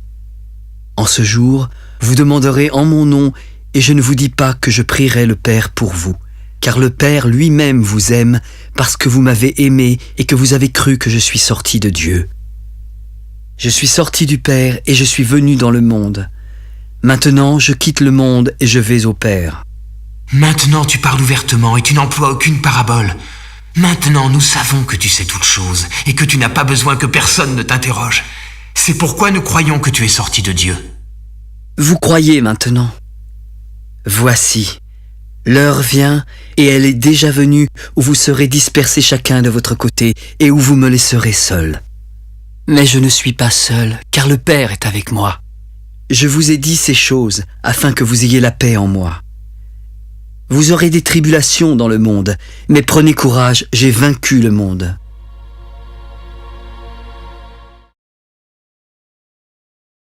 Après avoir ainsi parlé, Jésus leva les yeux au ciel. Père, l'heure est venue. Glorifie ton Fils afin que ton Fils te glorifie, selon que tu lui as donné pouvoir sur toute chair, afin qu'il accorde la vie éternelle à tous ceux que tu lui as donnés. La vie éternelle, c'est qu'ils te connaissent, toi, le seul vrai Dieu, et celui que tu as envoyé, Jésus-Christ. Je t'ai glorifié sur la terre, et j'ai achevé l'œuvre que tu m'as donnée à faire. Maintenant, Père, glorifie-moi auprès de toi-même, de la gloire que j'avais auprès de toi avant que le monde fût. J'ai fait connaître ton nom aux hommes que tu m'as donnés du milieu du monde. Ils étaient à toi, tu me les as donnés et ils ont gardé ta parole. Maintenant, ils ont connu que tout ce que tu m'as donné vient de toi. Je leur ai donné les paroles que tu m'as données et ils les ont reçues. Ils ont vraiment connu que je suis sorti de toi et ils ont cru que tu m'as envoyé. C'est pour eux que je prie. Je ne prie pas pour le monde, mais pour ceux que tu m'as donnés, parce qu'ils sont à toi. Tout ce qui est à moi est à toi, et tout ce qui est à toi est à moi, et je suis glorifié en eux. Je ne suis plus dans le monde. Ils sont dans le monde et je vais à toi. Père Saint, garde en ton nom ceux que tu m'as donnés, afin qu'ils soient un comme nous. Lorsque j'étais avec eux dans le monde, je les gardais en ton nom. J'ai gardé ceux que tu m'as donnés, et aucun d'eux ne s'est perdu, sinon le fils de perdition, afin que l'écriture fût accomplie. Et maintenant, je vais à toi, et je dis ces choses dans le monde, afin qu'ils aient en eux ma joie parfaite. Je leur ai donné ta parole, et le monde les a haïs, parce qu'ils ne sont pas du monde, comme moi je ne suis pas du monde. Je ne te prie pas de les ôter du monde, mais de les préserver du mal. Ils ne sont pas du monde comme moi, je ne suis pas du monde. Sanctifie-les par ta vérité, car ta parole est la vérité. Comme tu m'as envoyé dans le monde, je les ai aussi envoyés dans le monde. Et je me sanctifie moi-même pour eux, afin qu'eux aussi soient sanctifiés par la vérité. Ce n'est pas seulement pour eux que je prie, mais encore pour ceux qui croiront en moi par leur parole, afin que tous soient un comme toi, Père, tu es en moi, et comme je suis en toi, afin qu'eux aussi soient un en nous, pour que le monde croie que tu m'as envoyé. Je leur ai donné la gloire que tu m'as donnée, afin qu'ils soient un comme nous sommes un. Moi en eux et toi en moi, afin qu'ils soient parfaitement un, afin que le monde connaisse que tu m'as envoyé et que tu les as aimés comme tu m'as aimé. Père, je veux que là où je suis, ceux que tu m'as donnés soient aussi avec moi, afin qu'ils voient ma gloire, la gloire que tu m'as donnée. Parce que tu m'as aimé avant la fondation du monde. Père juste, le monde ne t'a point connu, mais moi je t'ai connu, et ceux-ci ont connu que tu m'as envoyé. Je leur ai fait connaître ton nom, et je leur ferai connaître afin que l'amour dont tu m'as aimé soit en eux, et que je sois en eux.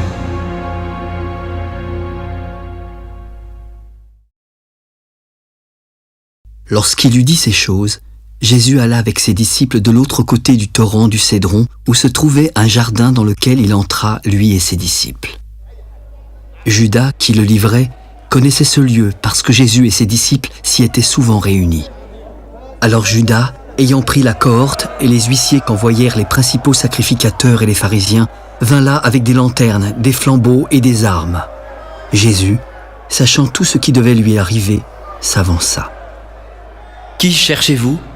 Jésus de Nazareth !»« C'est moi. » Et Judas, qui le livrait, était avec eux. Lorsque Jésus leur eut dit « C'est moi », ils reculèrent et tombèrent par terre. Il leur demanda de nouveau « Qui cherchez-vous » ?« Jésus de Nazareth !»« Je vous ai dit que c'est moi.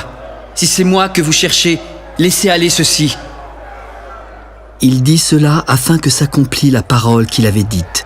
« Je n'ai perdu aucun de ceux que tu m'as donnés. » Simon-Pierre, qui avait une épée, la tira, frappa le serviteur du souverain sacrificateur et lui coupa l'oreille droite. Ce serviteur s'appelait Malchus. « Remets ton épée dans le fourreau. Ne boirai-je pas la coupe que le Père m'a donnée à boire ?» La cohorte, le tribun et les huissiers des Juifs se saisirent alors de Jésus et le lièrent. Ils l'emmenèrent d'abord chez Anne, car il était le beau-père de Caïphe qui était souverain sacrificateur cette année-là. Caïphe était celui qui avait donné ce conseil aux Juifs. Il est avantageux qu'un seul homme meure pour le peuple. Simon-Pierre, avec un autre disciple, suivait Jésus. Ce disciple était connu du souverain sacrificateur et il entra avec Jésus dans la cour. Mais Pierre resta dehors près de la porte. L'autre disciple, qui était connu du souverain sacrificateur, sortit et parla à la servante. Elle s'adressa alors à Pierre. « Toi aussi, n'es-tu pas des disciples de cet homme ?» Non, je n'en suis pas. Les serviteurs et les huissiers qui étaient là avaient allumé un brasier car il faisait froid.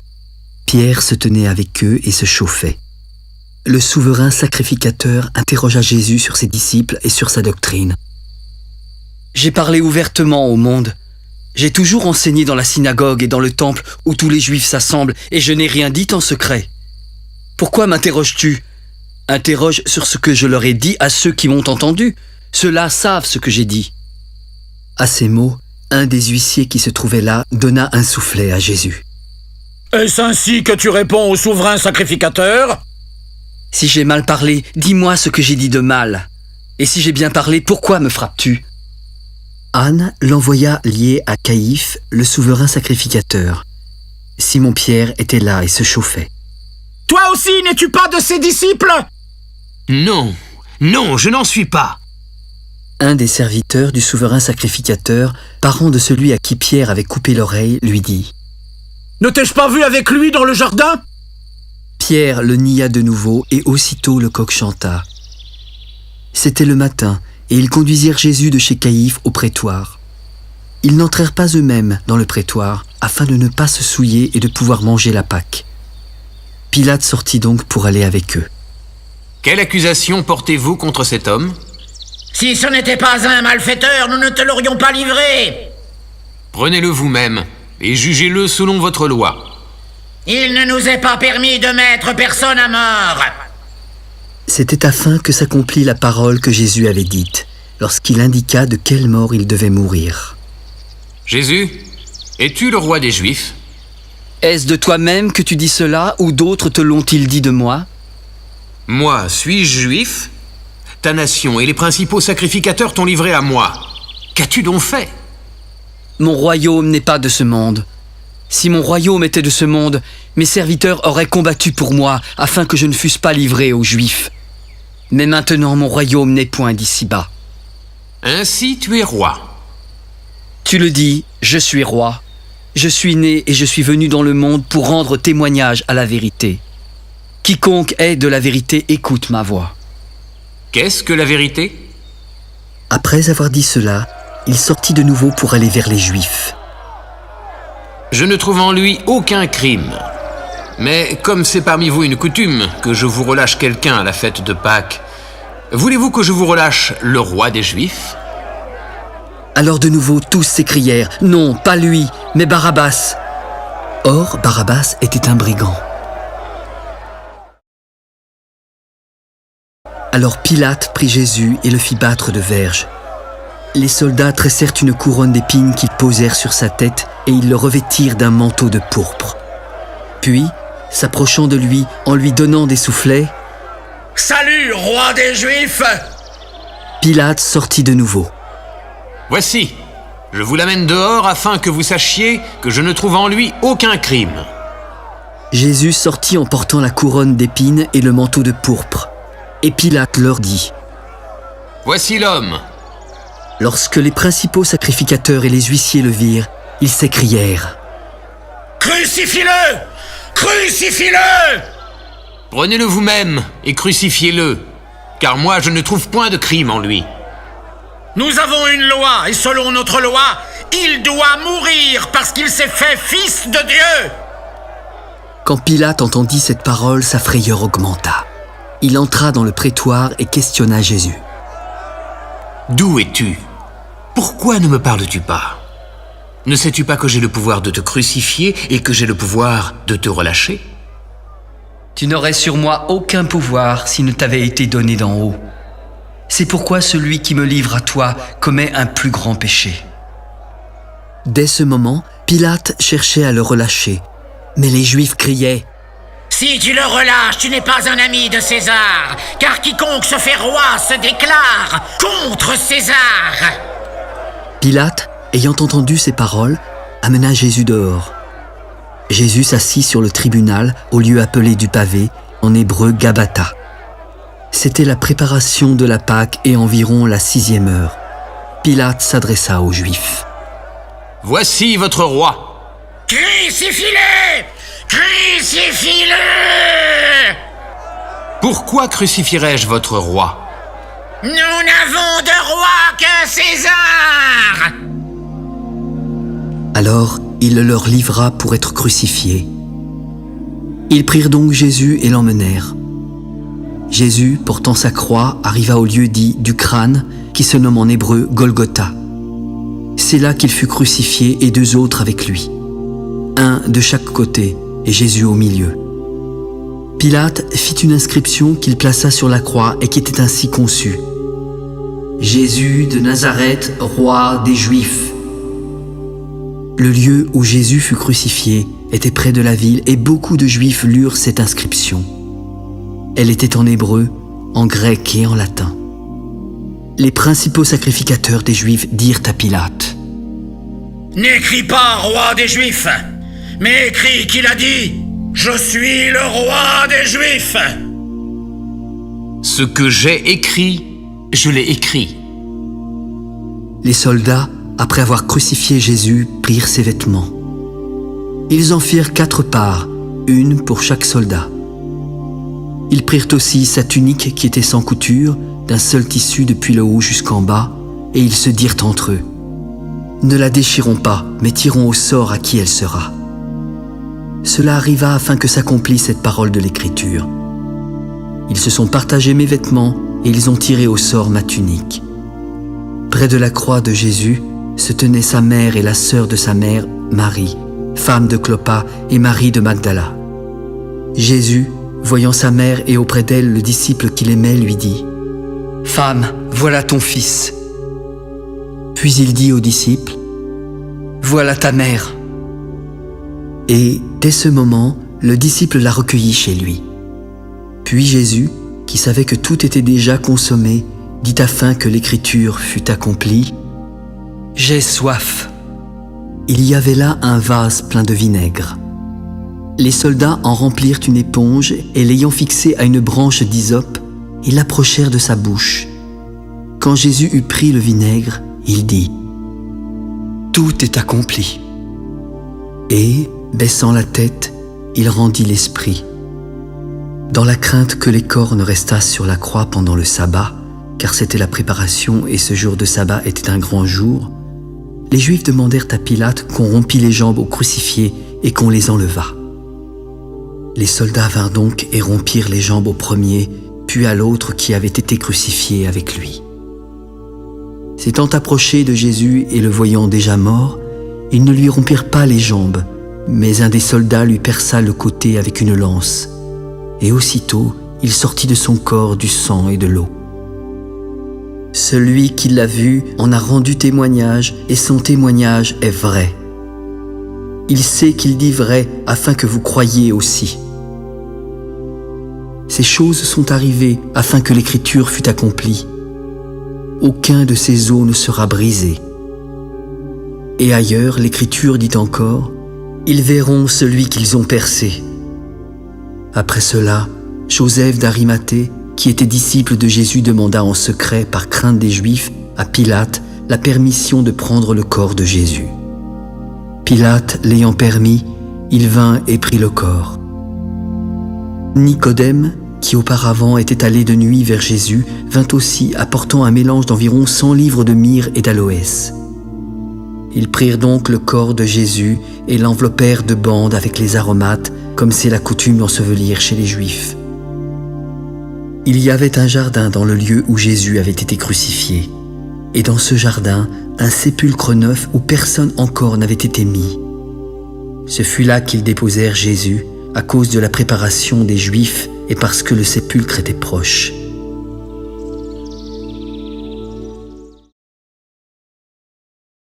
Le premier jour de la semaine, Marie de Magdala se rendit au sépulcre dès le matin. Il faisait encore obscur et elle vit que la pierre était ôtée du tombeau. Elle courut vers Simon-Pierre et vers l'autre disciple que Jésus aimait. « Ils ont enlevé le Seigneur du sépulcre et nous ne savons pas où ils l'ont mis. » Pierre et l'autre disciple sortirent et allèrent au sépulcre. Ils couraient tous deux ensemble. Mais l'autre disciple courut plus vite que Pierre et arriva le premier au sépulcre. S'étant baissé, il vit les bandes qui étaient à terre, mais il n'entra pas. Simon-Pierre, qui le suivait, arriva et entra dans le sépulcre. Il vit les bandes qui étaient à terre et le linge qu'on avait mis sur la tête de Jésus plié dans un lieu à part. Alors, l'autre disciple, qui était arrivé le premier au sépulcre, entra aussi. Il vit et il crut. Mais il ne comprenait pas encore que selon l'Écriture, Jésus devait ressusciter des morts. Et les disciples s'en retournèrent chez eux.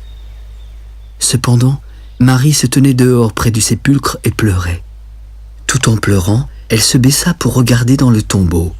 Elle y vit alors 2 anges vêtus de blanc, assis à la place où avait été couché le corps de Jésus, l'un à la tête, l'autre aux pieds.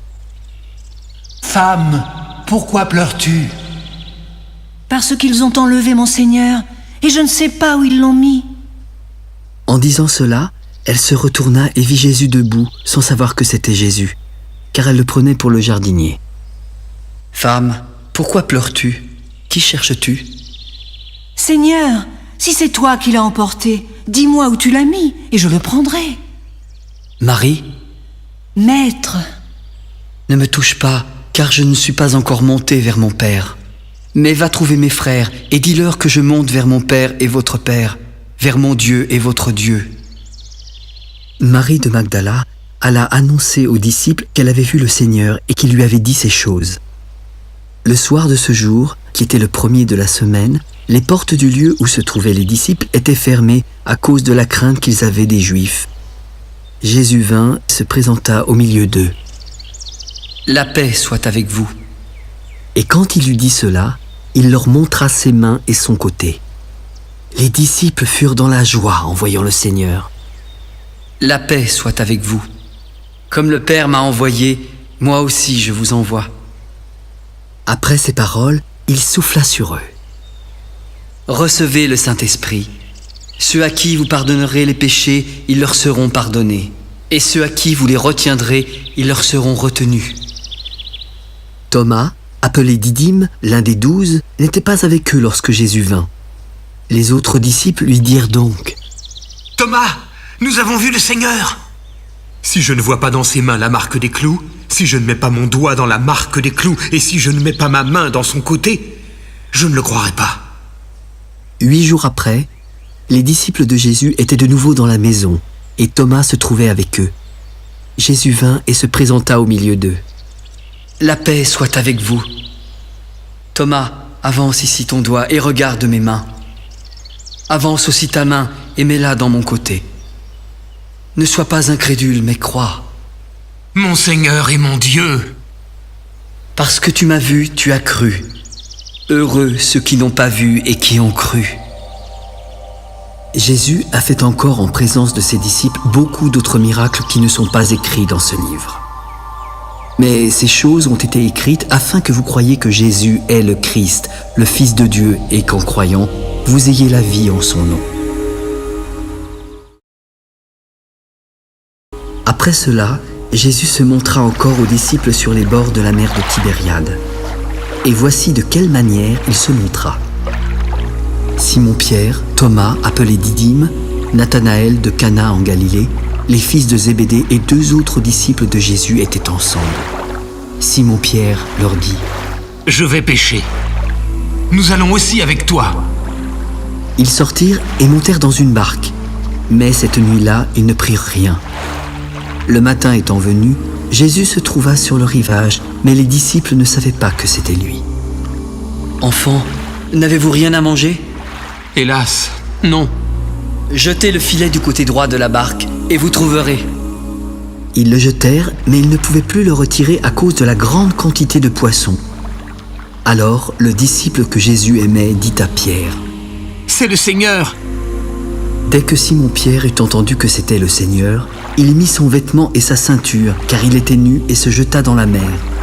Les autres disciples vinrent avec la barque, tirant le filet plein de poissons, car ils n'étaient éloignés de terre que d'environ 200 coudées. Lorsqu'ils furent descendus à terre, ils virent du pain et des poissons disposés sur des charbons allumés.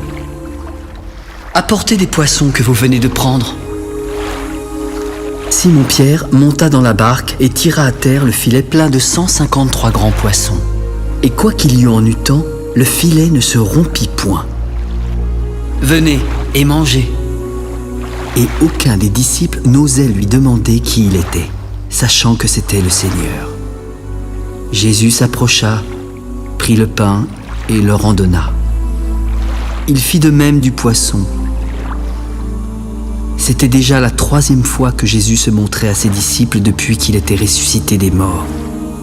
Après qu'ils eurent mangé, Jésus dit à Simon-Pierre : « Simon, fils de Jonas, m'aimes-tu plus que ne m'aiment ceux-ci ? » ?»« Oui, Seigneur, tu sais que je t'aime. » »« Paix, mes agneaux. Simon, fils de Jonas, m'aimes-tu ? » »« Oui, Seigneur, tu sais que je t'aime. » »« Paix, mes brebis.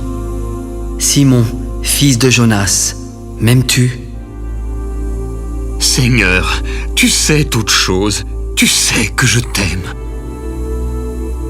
Paix, mes brebis.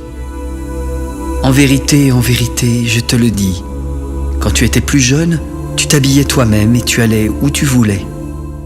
Mais quand tu seras vieux, tu étendras tes mains et un autre t'habillera et te mènera où tu ne voudras pas. Il dit cela pour indiquer par quelle mort Pierre glorifierait Dieu. Et ayant ainsi parlé, il lui dit : « Suis-moi. » Pierre, s'étant retourné, vit venir auprès d'eux le disciple que Jésus aimait, celui qui pendant le souper s'était penché sur la poitrine de Jésus et avait dit : « Seigneur, qui est celui qui te livre ?» En le voyant, Pierre dit à Jésus : « Et celui-ci, Seigneur, que lui arrivera-t-il ? » ?»« Si je veux qu'il demeure jusqu'à ce que je vienne, que t'importe ? Toi, suis-moi. » Là-dessus, le bruit courut parmi les frères que ce disciple ne mourrait point. Cependant, Jésus n'avait pas dit à Pierre qu'il ne mourrait pas, mais « Si je veux qu'il demeure jusqu'à ce que je vienne, que t'importe ?» C'est ce disciple qui rend aujourd'hui témoignage de ces choses et qui les a écrites. Et nous savons que son témoignage est vrai. Jésus a fait encore beaucoup d'autres choses. Si on les rapportait en détail, je ne pense pas que le monde même pût contenir les livres qu'on écrirait.